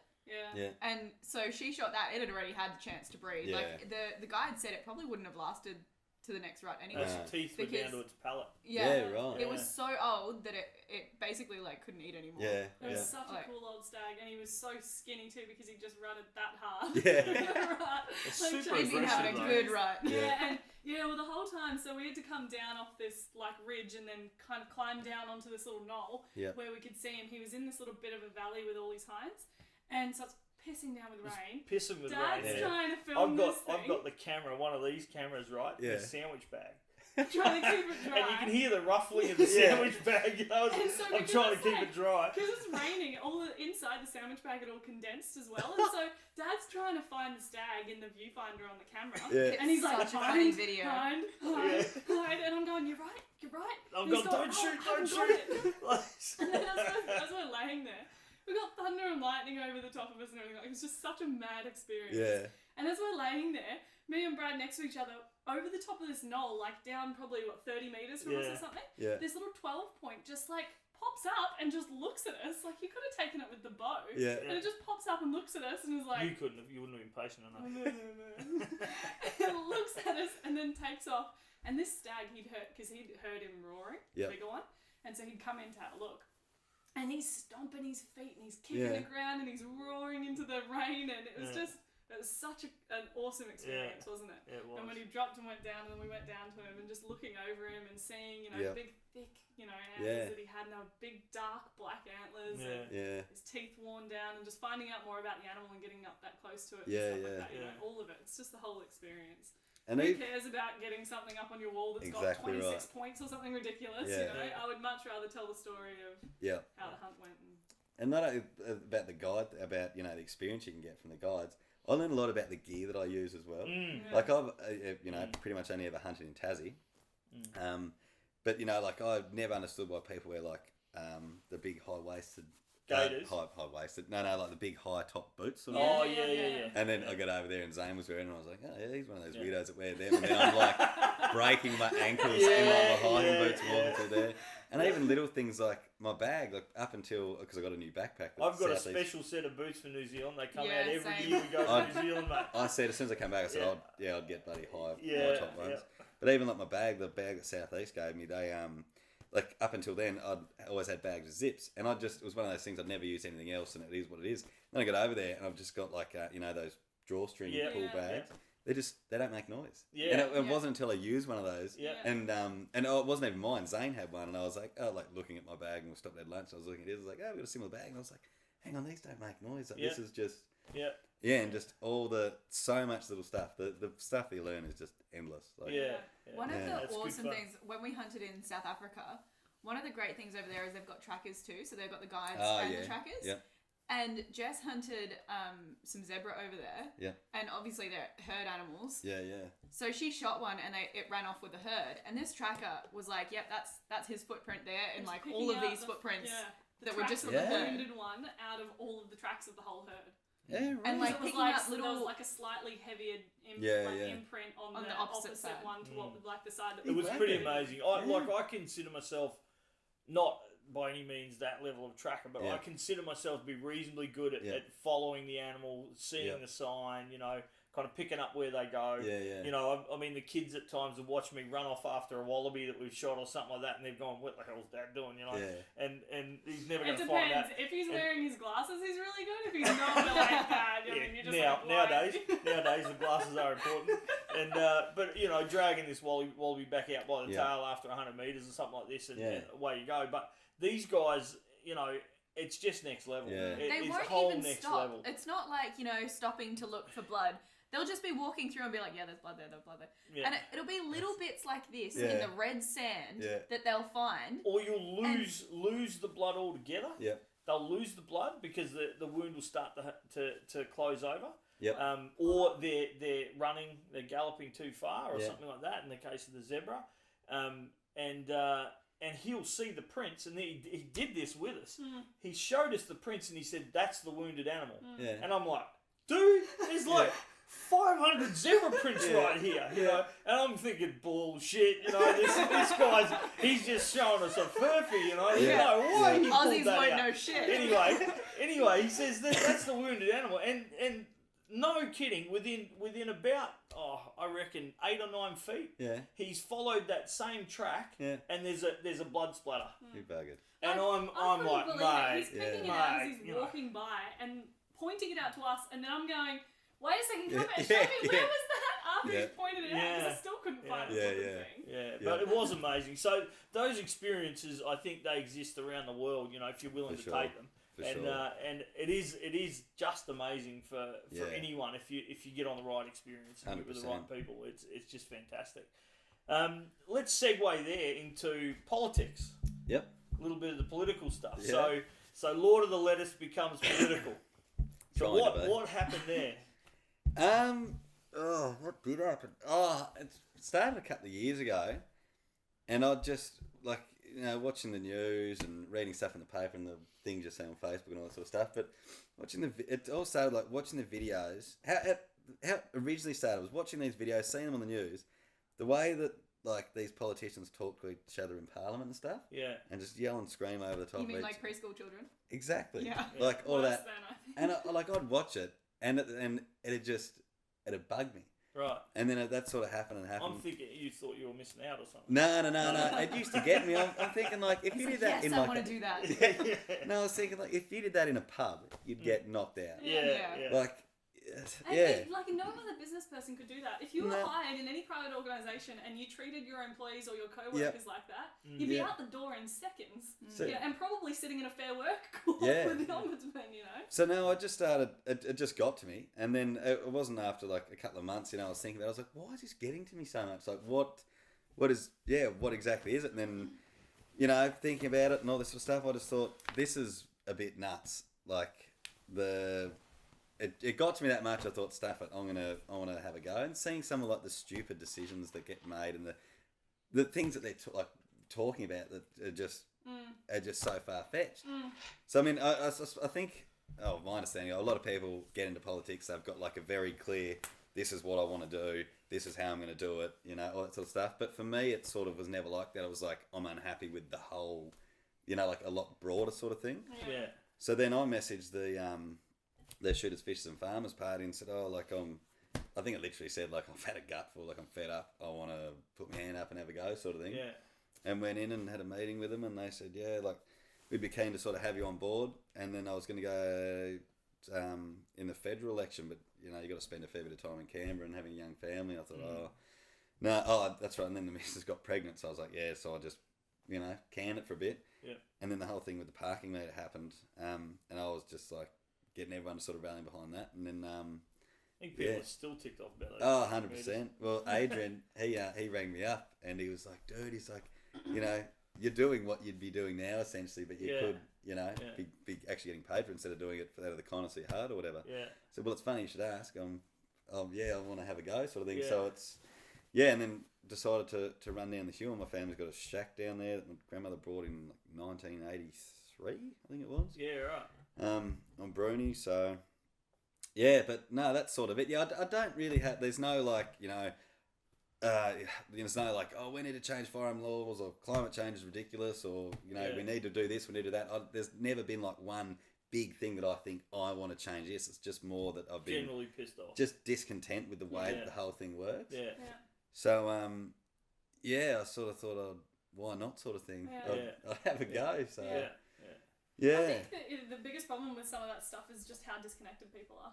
Yeah. And I think that's what we need more of, is people who are the kind of boots on the ground, you know, they're just living life, they're normal people, they're family people, you know, and they're dealing with all of the issues that we're changing laws for, or we're debating in Parliament, and having those people do it. Because I think you get these people and they end up in politics and they're there for 10, 15, 20 years, and they become so far removed from what it's like for the everyday person, because they're so caught up in the bickering and the complaining and whinging that goes on in Parliament, they just don't understand anymore. I shared a video the other day of when good old ScoMo was in Hawaii when half the country was on fire.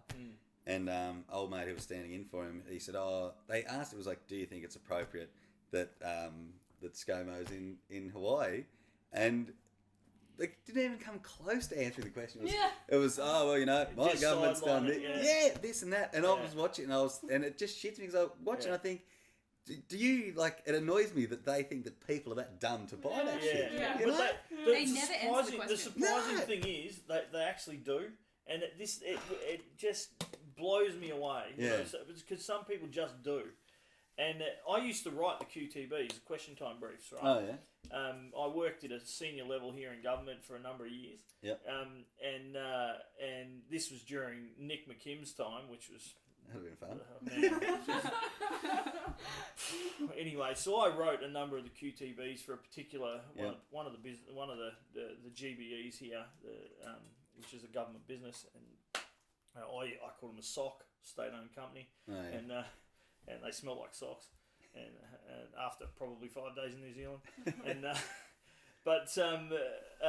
you know, those QTBs that you'd write were points of deflection. That's all they were. Yeah. So every time they were asked a question, all they do, and they don't actually know the topics. Do you realise that? A lot of the topics they're going to talk about, they don't know the topics. Yeah, okay. So they go in there and they're like the minister for bloody whatever, you know, pink skin people, right? Yeah. And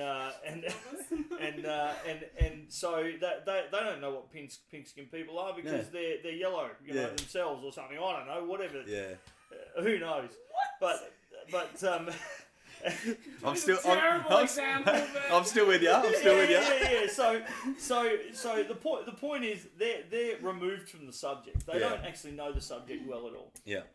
And so what they do is they get these QTBs and 15 minutes before they go into an interview or a session or an activity, they'll read through these things, and it's got, like, you know, somewhere between 8 and 12 points of deflection for them, right? So they'll be asked genuine questions like, you know, hey, you know, pink-skinned people burn in the sun really quick, you know, and that's an issue. Why don't we get, you know, SFP 50 for all pink-skinned people? And they'll go, yeah, okay, so the cars on the road at the moment, you know, are an issue with this, you know, and we need more parking and we need blah, blah, blah. And all they do is they use these points of deflection. They never answer the question, right? And that's written by someone else that they're a minister of that business, right? Yeah. And so whatever the questions are will be obviously closely associated to that business or that organisation. Yeah. But the points of deflection are designed not to answer the questions we know that are hot topics. Yeah. right? Because they don't want to be seen as controversial. Yeah. That's point number one. They don't want to be seen as controversial. Yeah. And all the things you'll see on TV are about them not being controversial. Yeah. Well, And it's just bullshit. Nobody wants that. We want to answer the damn question, bro. Well, Tell if me they what start the answer answering the is. question, they have to actually know the answer themselves, and they have to be able to answer follow-up questions. Yeah. Well, it's And not this is one that. of That the- actually isn't the issue. The issue isn't whether they answer the question or not. The issue is whether their party agrees. Yeah. Right? Yeah. So this is what happens when someone speaks out of turn. You'll get someone that speaks out of turn, and then the party will go, "No, we don't agree with that." You know, and they'll almost ostracize them. I put something up when it was first came out. It was like, Garrick Cameron candidate for Shooters, Fish and Farmers Party. I can't remember what it was, but I put something up on Facebook, and it was sort of it was along the lines of the normal stuff that I do. And this fella commented on it, and he was like, "Oh, did this get approved by the Shooters, Fish and Farmers Party media team first?" And I was like laughing to myself, and I wrote it, and I said, "No," and I was like, "Mate, this is my views on it." And I said, at the end of the day, if they don't like it, I'm sure they'll tell me to piss off, or I'll tell them, I'm not gonna, And I mean, the reason that I message them is because I suppose, out of everyone, I mean, my morals and values and beliefs are extremely closely aligned with everything that the Shooters, Fishers and Farmers sort of thing is. There'd be no point me trying to run for Labor or the Greens or something like that and just trying to twist and mould myself. Lettuce and the Greens? No, try and twist and mould myself into that sort of thing. So it's it'd just be inauthentic, wouldn't it? Be like, really, Which is the exact thing that you don't want. No, exactly. One of the things that annoys me the most about our government, and if there was one thing that I would want to change about the way that government is run, it's cabinet reshuffles. I just... The expenses associated with it? My mind is blown by the idea of putting someone in a role for 2 or 3 years and saying, "You're the Minister of Transport." Spend 2 or 3 years actually learning what the flip it is that you do as the Minister of Transport, because they don't have any idea to begin with. So they actually might finally figure some of it out over the 2 to 3 years, and then we go, "Right, it's time for a cabinet reshuffle. You're now the Minister of Health." It's got nothing to do with what you do. In 3.5 before. years, you know how many times Nick McKim visited our business? No. Twice. 3.5 years. Twice. And both of them were for media activities. Yeah. So it's like, what the hell do you know?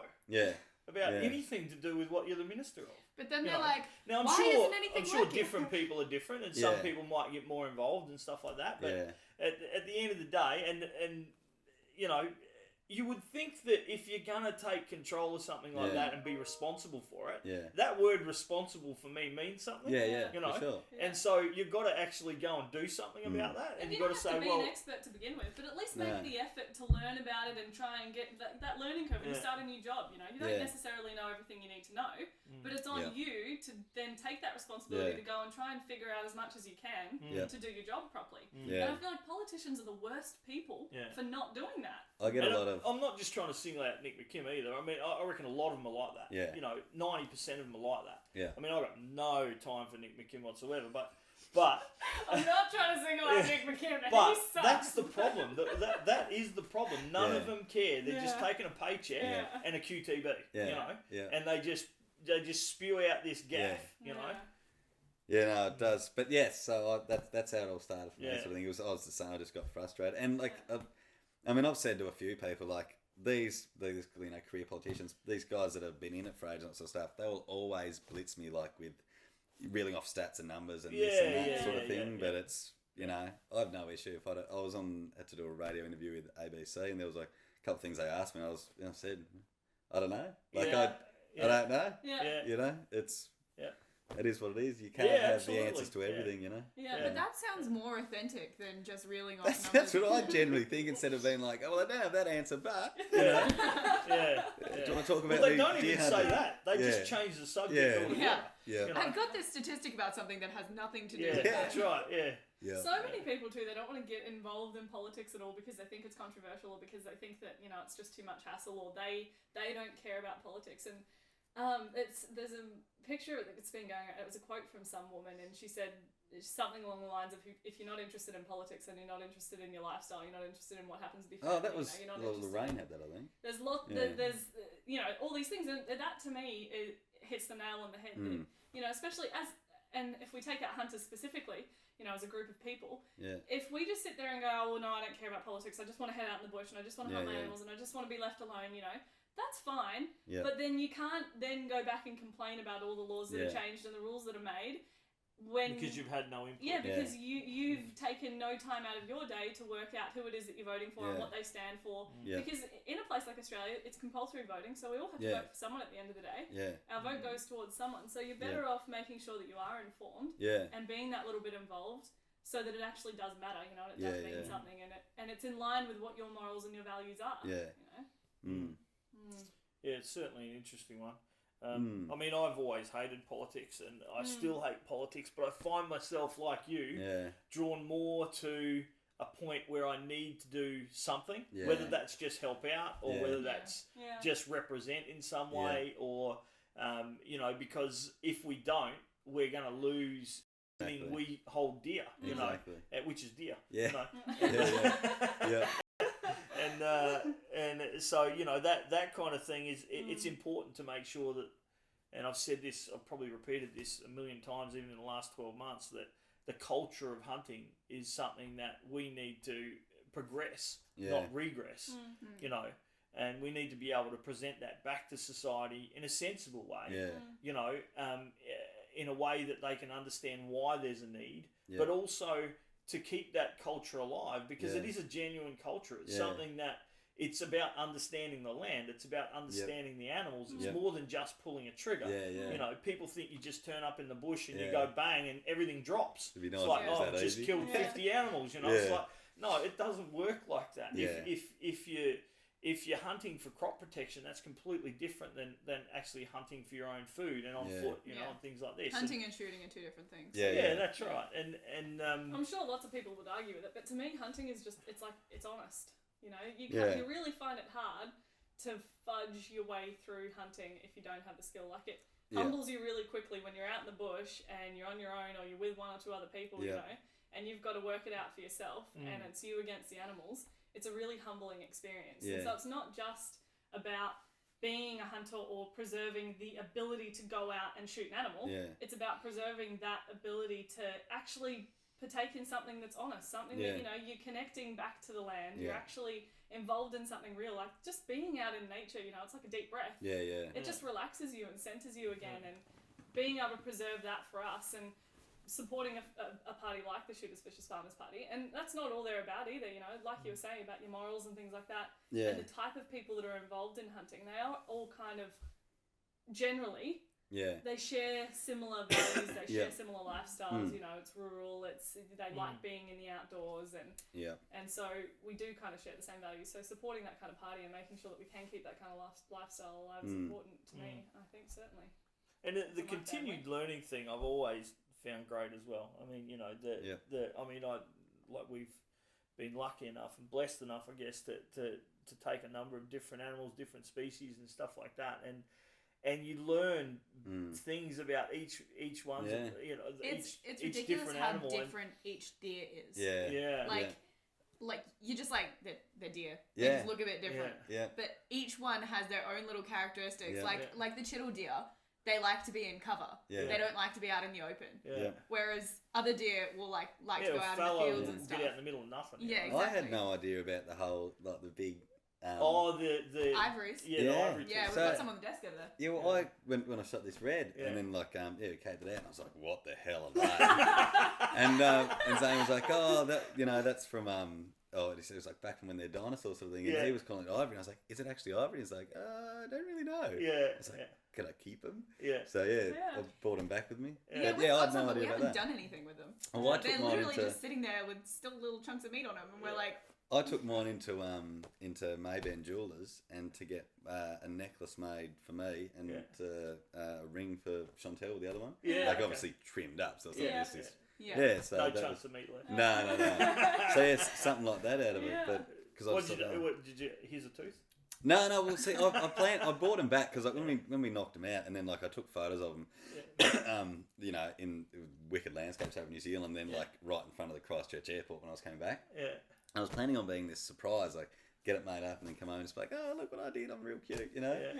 But I'm shocking with buying like present stuff, and I didn't want to like get it all made, and then Westy to go, that ring's shit, I don't want to wear that. Like, so I told her in the end. You got me a tooth. Yeah. So I said, oh, do you want to have some input in this? So I told her about it, so she's sort of can design it herself. Yeah, okay. Yeah. It's really cool being able to do little things like that, isn't it? Like That's even just us doing the crop protection and things like that. yeah. And we went out over the New Year's week and did a home camp. Like we just camped out up at Ross and did some crop protection shooting and stuff. And we took a hope of hare and rabbits. And so I took the skins and the heads and brought them back, and we're tearing them in the shed at the moment. And I'm going to try and make a blanket out of them. That's what I want to do, a rabbit blanket. That's what I'm working towards at the moment. You just have to be better than us because I've already pulled the tails off them by accident. Better than Tash.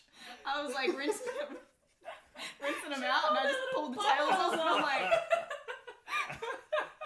Jess came out and I'm like, I'm sorry, all their butts came off. Well, at least it's consistent. At least none of them have butts now, so it's fine. But then I'm going to bring some of them in and I'm going to make some flies out of the masks and stuff like that and try and catch a trout on them. And that kind of like just that whole process of it and involving it all, it's really cool. We have so many skins like this. Yeah. My mate, he is a knife maker, makes a lot of knives. Yeah. Like most knife makers do, I guess.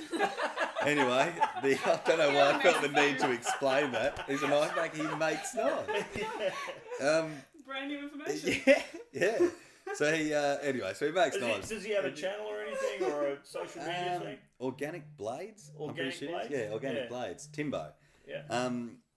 He, so I haven't done it for a while, but I'd get a heap of casts, and then I'd take it to him, and, I might give him a dozen casts, and then in trade, he'd make me like a couple of knives or, sharpen them up and do this and that. And it was brilliant. So I found, one of the first casts I ever found was in the first batch that I gave to him. And then my young fellow, when he was 4, I think it was, for Christmas, I got him to make him his first knife, like this little skinning knife. Yeah. And that was really cool. Like this cast that I found, I then traded off with him to make my young fella's first knife. I got it all engraved and everything. Yeah. So I think that's fantastic. It's pretty cool. Yeah. Yeah. There's so much of that stuff that you can do. Which it's just bloody awesome. Yeah, like in the nursery for my little girl, we've got a springbok skin, and then we've got like.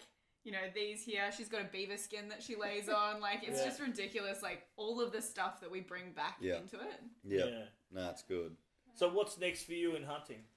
The stag season down here. Yeah. That's creeping up. Did you go in the local ballot here? I'm going to go in it, but only for the doe season. Yeah. So I've got enough, me too. I've got enough properties that I can hunt, like stag-wise. Yeah. But purely for an excuse to get out and see more country. Yeah. So I've never put it in a ballot, so I thought... we've done the same. Yeah, so... I used to be I used to go in the den years ago. Yep. Yeah, when I was like... Only the den, because I think they had Soldiers Marsh and a couple of others back then as well, but the den was just the easiest to take the kids to while they were younger. Yep. And then it started to become... a bit of a war at the den. Yeah. There was a whole heap of politics between Connerville and these some idiot shooters up there as well that were just doing the wrong thing. It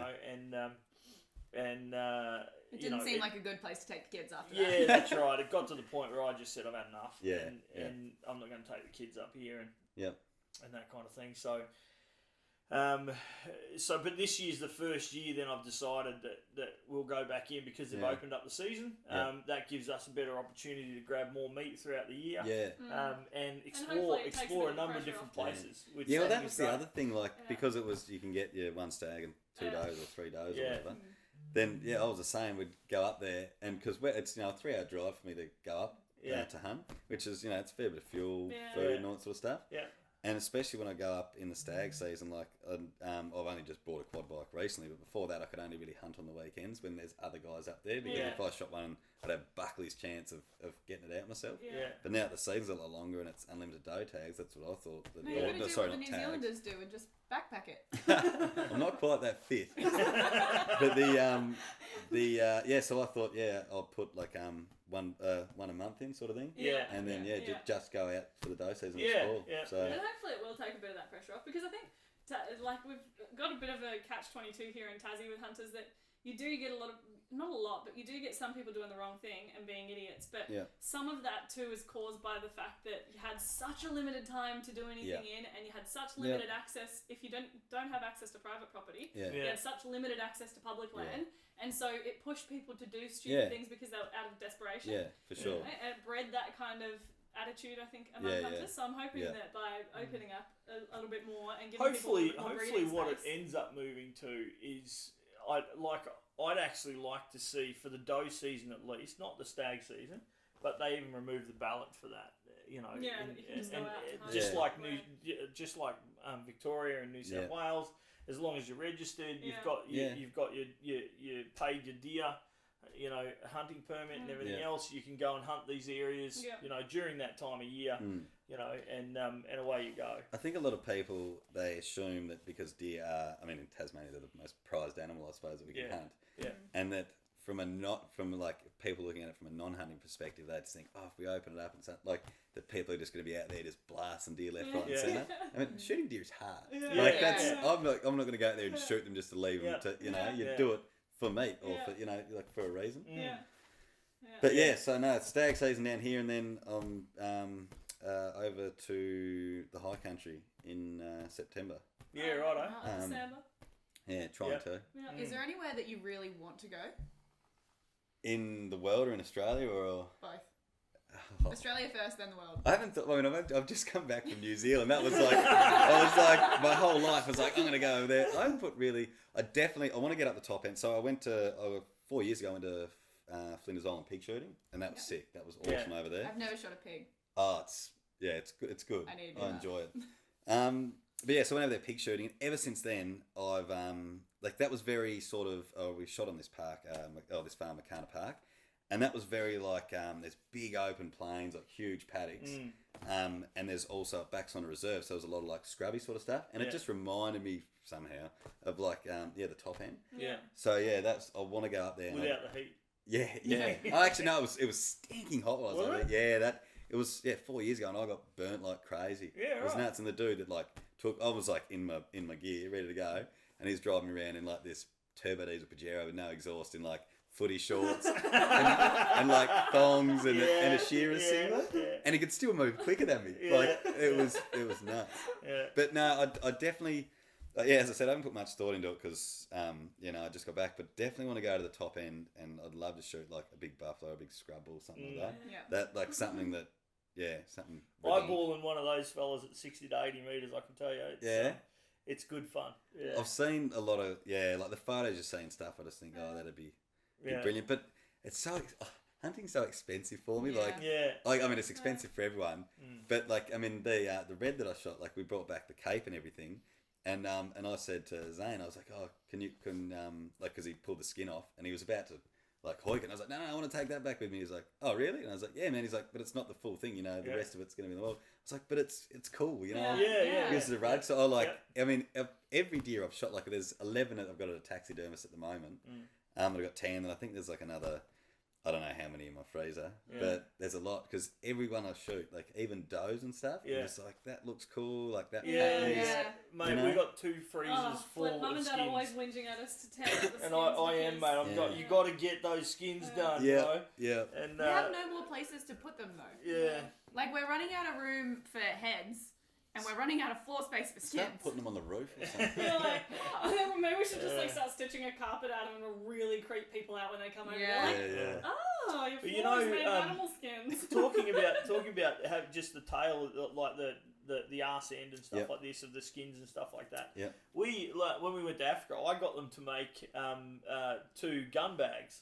I got them to make I got a gun bag made out of sable. Yeah. Just out of the arse. Yeah. So the bit you're not going to use to mount it. They're actually called something not arse end. Yeah. So I think we got your zebra one done as well. Yeah. They're called back skins. Yes, that's it. They're back skins. Not arse ends. Yeah. Well, it's an arse end to me, but so I'm going to have an arse end rifle case. Yeah, that's weird. And I'm getting the back skin done just as a rug. Like it's like basically from the hips down. Yeah. Of my Nyala as well, because they've got really cool stripes on them and like the tail is really cool. So we're just getting that done. So you can actually do something with them. Yeah. Right? And you don't have to chuck them away if you want to do something with them. But You know, the funny thing is, all of this stuff, like there's boutique shops in Melbourne and even one or two here, selling coasters of deer skin, you know, and I like bought 4 of some. them, they're $10 each. No, I bought some it was a 4-pack and it was like $40 or something. Yeah, it was like $52 or something, and I was like, I'm gonna Dad buy never it. let her live it down. Man, I was so. I'm like, how much skin we got in there? You was was paid really $50 for Yeah, that. yeah. Like, oh, jeez. And nobody Man, we could make that a stuff, myth. but they would think that you're a bit weird for like, drying out rabbit skins on your kitchen bench. I don't know. I've only just started tanning stuff myself, but I'm not game enough to do any of my deer skins yet. Yeah. In case, because I've got heaps of kangaroos and rabbits done now, and I'm still just not quite game enough to do deer because. What, just a flat skin you're talking, or are you talking your cape? No, just to do a rug or something. Yeah, right. How do you do it? So I actually found a lot of it out watching your guys' videos. Found it up. I had a bit of an idea. We just taught ourselves trial and error. I sort of did the same. Like I bought the tanning kit and I'm reading on the back of it how to do, and it's like looks like it's like badly translated from Chinese or something. So I did the first one. Just like scraped it with this half-ass rake, scrape the thing. And tanned it all, and then just put it over like a clothes area, sort of to dry, and then put the oil solution stuff on afterwards. Yeah. And they came out like cardboard, like they were real brittle. Yeah. And then I was like, right, how do I improve on this sort of thing? And then the whole pressure washer thing. Yeah. So I got onto that, and as I was doing it, I was like, this is changing my life. It was from spending ages like scraping the stuff to like, this is the best thing ever. Yeah. I did that and actually pegged it out the next time. Yeah. And that came out mint. Yeah. They came out so good, but now you need to get the wire brush on them. So the next step, this is what the girls. I usually do this. Yeah. But I've got an angle grinder and I've got a wire brush connector. Like, I'll do it the easy way, not the hard way. Whereas we get out with our pipe and we're like, like Mary's, rubbing it over the so you can get a fairly industrial head for an old grinder, and it's just a wire brush, and you just lightly go over the skin that thins it. I've heard of that, but I've never been. That's you gotta be game. You do it while it's still pegged out. Yeah, okay. Before you cut the skin. We have that many that it's kind of like, we'll do some trials. Experiment. Yeah, that's right. But I'm all my deer skins. Like I've got a white one, and I've got like a real black one, and all that. And I've sort of like now I think I've got I've covered most bases. Yeah. And I think so if I get a professional to these, then the next one, then I can. Now that I've got like really nice ones, I won't be as upset if I wreck one. Yeah. But then the same thing, man. Like I shoot one, and then I'll like get down. I'm like, oh man, this just looks majestic. Like maybe the next one I'll try myself. When I give it to Tash, she'll pull their butts off. Yeah, absolutely. All right, speaking of arse ends, I think that's about the arse end of this conversation, eh? Well, I was just about to ask him about his favourite rifle first. Oh, okay. We don't even know what he shoots. 270. I've got a few. I've got 11, 10 guns. 11? I think I'm not sure. We really shouldn't tell everyone that. No, I probably should edit. He's got 2 guns. Yeah. They're both one's an air arsenal. rifle. Yep. No. Really, next thing to come out is Lord of the Lettuce has an arsenal in it. Yeah, that's right. That's not a big collection considering like some people. I'm not even going to start. No, I don't know. Like, so the first gun I ever got was I bought a CZ 22 Magnum. Yeah. And it was mint, and I've had it like. Yeah, as long as I had my gun license, and that was awesome. So that definitely holds a nice spot in my heart. Yeah. Then the next gun I bought was my 270, so I could shoot deer with. That's wicked as well. What kind is it? Tiger T3 light. Oh, yeah, same. So the Hunter, the stainless barrel. Yeah, well, my 270 is blued. Yeah. But then I put the same gun in stainless in the 223. Yeah. I've got a 270 Ruger. Oh, yeah. M77 Hawkeye? Yeah. It had a walnut stock on it, and we went out hunting 2 years ago, and James, my partner, took it out, and the guide ran over it. Oh, snapped the walnut stock in half. I would have been like, that is coming out of your chest. He actually did. He actually. Oh, really? Yeah, I said to him it was, whatever, it's an accident. Whatever. I blamed it on James, not the guide. So. And no, he refused. He said no way. He said I'll buy you guys. That's pretty good. Yeah. So I got a synthetic stock for it. Yeah. But as for like my favourite gun, I mean, I just bought a 300 short, so to take over salmon hunting. Yep. But my favourite gun that I own. This is the third favourite, I think. Yeah. No, that's the the big one. Yeah. No. Well, I've got I've got a Marlin, I think it's 1894 action, I think it is. Yeah. A 357 Magnum. Yep. Useless for anything. Yeah. But, a lot of fun. Yeah, I just love it. Like, I've got a little red dot scope on it sort of thing. Yeah. But yeah. You should have kept the iron sights on it. I've still got them, but I couldn't, I don't know whether I'm like just half retarded or what, which is probably pretty likely, but I just couldn't seem to adjust them. So, and I didn't want to scope on it at all. And then I went in there, I was like, something minimalistic. So, and that was the red dot. I can't shoot with iron sights. Yeah. I just can't do it. I mean, I shot a rabbit with iron sights when I first got it. That was like... It's like 57 Magnum. Yeah. Well, it's all about having nothing left. It was all I had. Well, it wasn't too bad because I just took like the top of the head out. So I was just... And I was by myself and I'm like, why isn't anyone here? I see this. It was... out of the concussion, just blast. But he jumped off his horse first. Removed it from the scabbard, Yeah, but no, probably my favourite rifle, as useless as it is for anything, it'd be my 357 Magnum, I think. And I don't know why, but it's just perfect rifle if you're scrub hunting pigs. Well, that's the big thing. So when I bought it, I was I'm and ahhing between getting because they make them in 30-30 or 357. Yeah. I was like, 30-30. I was like, nah, not really. And then I thought, well, it'd be good. Well, actually, I bought it because I used to have a little Suzuki Sierra. Yeah. So they're real short, and I could keep it like up on the back window when I was driving around the farm, not on the road. And so it was good. It was good for that. And then I was like, it'd be wicked to go and hunt pigs because I really do like pig hunting. I just don't get to do enough of it. So that was the other thing I thought it'd be mint if I go back up the top end and somewhere and go and hunt some pigs. And so good rifle for that. That's for sure. Yeah. And what about, just as the last thing before we go, if you could hunt anything in the world, kind of tapping onto what Tash's question was before. Ask me some easy questions. I'll give you what Dad and I want to hunt. Bear in either Russia or North America. Yeah. Or wolves. Anything. Wolves has always been up Elephant? there for me. Nah. Lion? I reckon like a moose. Yeah. Like moose would be amazing. A big moose or a big elk. Yeah. That would be cool. Or like a massive buffalo or something like that. Yeah. That'd probably be my pick out of anything sort of on planet Earth. Bears, wolves I would be keen to do. Yeah. Well, we know a place you can get one bear. Is it one bear and two wolves? Yep. Yeah, and I'm like, I'm in. Yeah. I want to. Like you become the hunted when you hunt wolves. Well, a fellow that I hunt with That's the now, good thing about he was saying when he went up there over to North America hunting bears, and he said there was like him and his guide in this tiny little tent, and they had like the stretcher on either side of their sleeping bag, and he had his 300 Magnum, one up the spout, ready to go. Yeah. And sat between them. Yeah. And like he's telling me a story on there, like, you actually what? He said, and he said like, you'd be laying there like this for night time, you hear a bit of rustle, it's just that like first reaction is to grab the gun. Yeah. And I was like, that's when you need a pistol. But I thought, no, that'd be a bit much for me. Yeah. So no, moose, elk, and like a big buffalo or I something. really like to go after a big bull tar. I don't care that much about the horns. Like I want some nice horns. Yeah. But I just want one with a huge, big blonde mane on it, like That big was winter coat. I had no interest in tar at all. Like when I went over there, when I went over to New Zealand, because he also guides a lot of tar, and he was like, "Oh, what do you think about tar?" And I was like, "Yeah, It's just a goat." Yeah, and I was like, "Oh, I'm not really into love that much." hunting goats. Well, we went into these gun shops, and I'm like seeing these tars mounted on the wall. And I was like, They look "That's amazing." sick." Yeah, I was like, "That's wicked," Yeah. and that was the reason that I brought my goat back because. Similar to that one up there, but it's jet black and just had this like massive gruff on it. Yeah. I was like, he's the business. Yeah. He got mounted just a tad with his head just a tad too high. He's actually got a really long beard. Yeah, okay. And you can kind of see how thick it is. Yeah. Underneath. Just likes to sit there and touch it while she's working.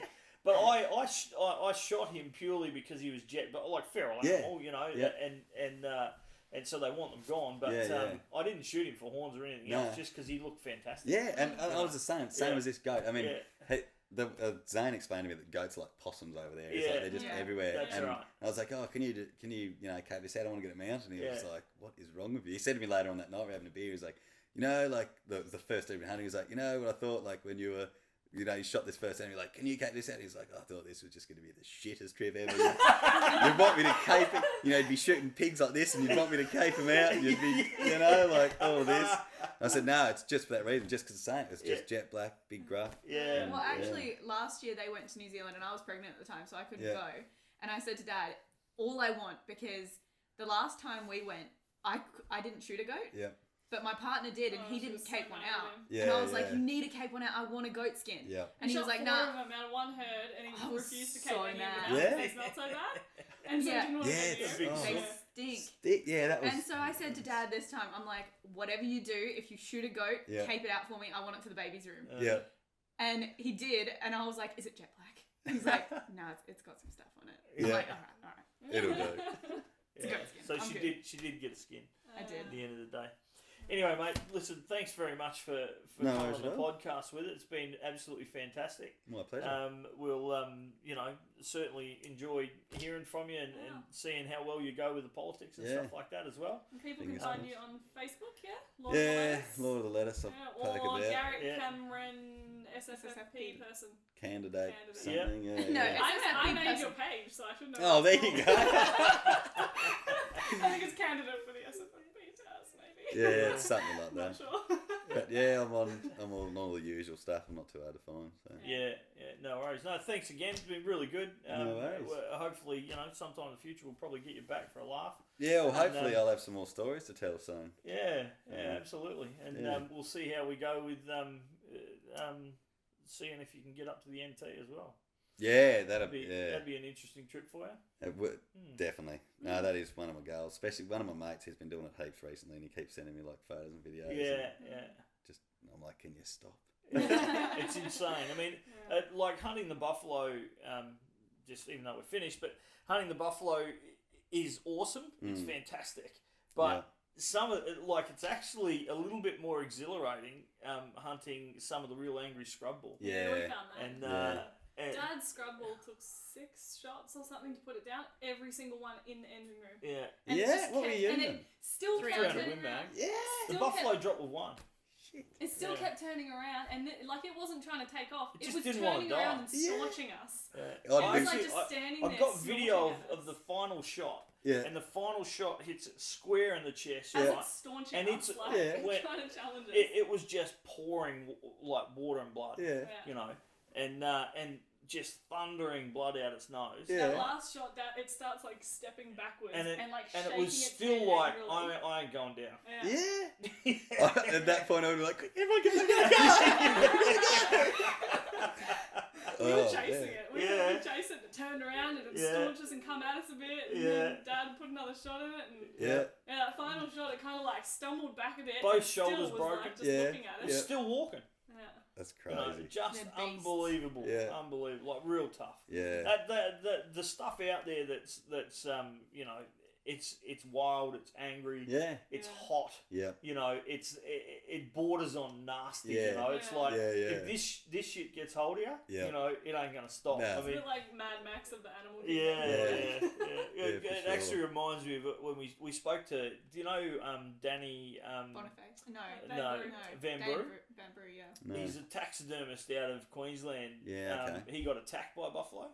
Yeah, He right. shot one, Yeah. And it attacked chased it into the bush, like genuine good shot. Yeah. Chased it into the bush and Yeah. it charged him. Yeah. Flipped him. He's not a small boy either.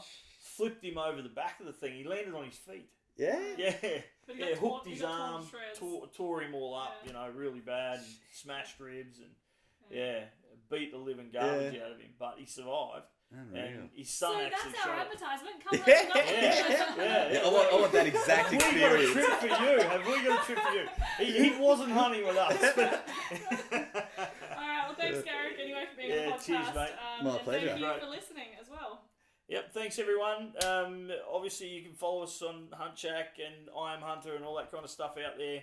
We're on all the socials and everything else, Instagram, and there'll probably be a little thing after this to tell you all about that. So, thanks for listening and good hunting. Catch you guys on the next one.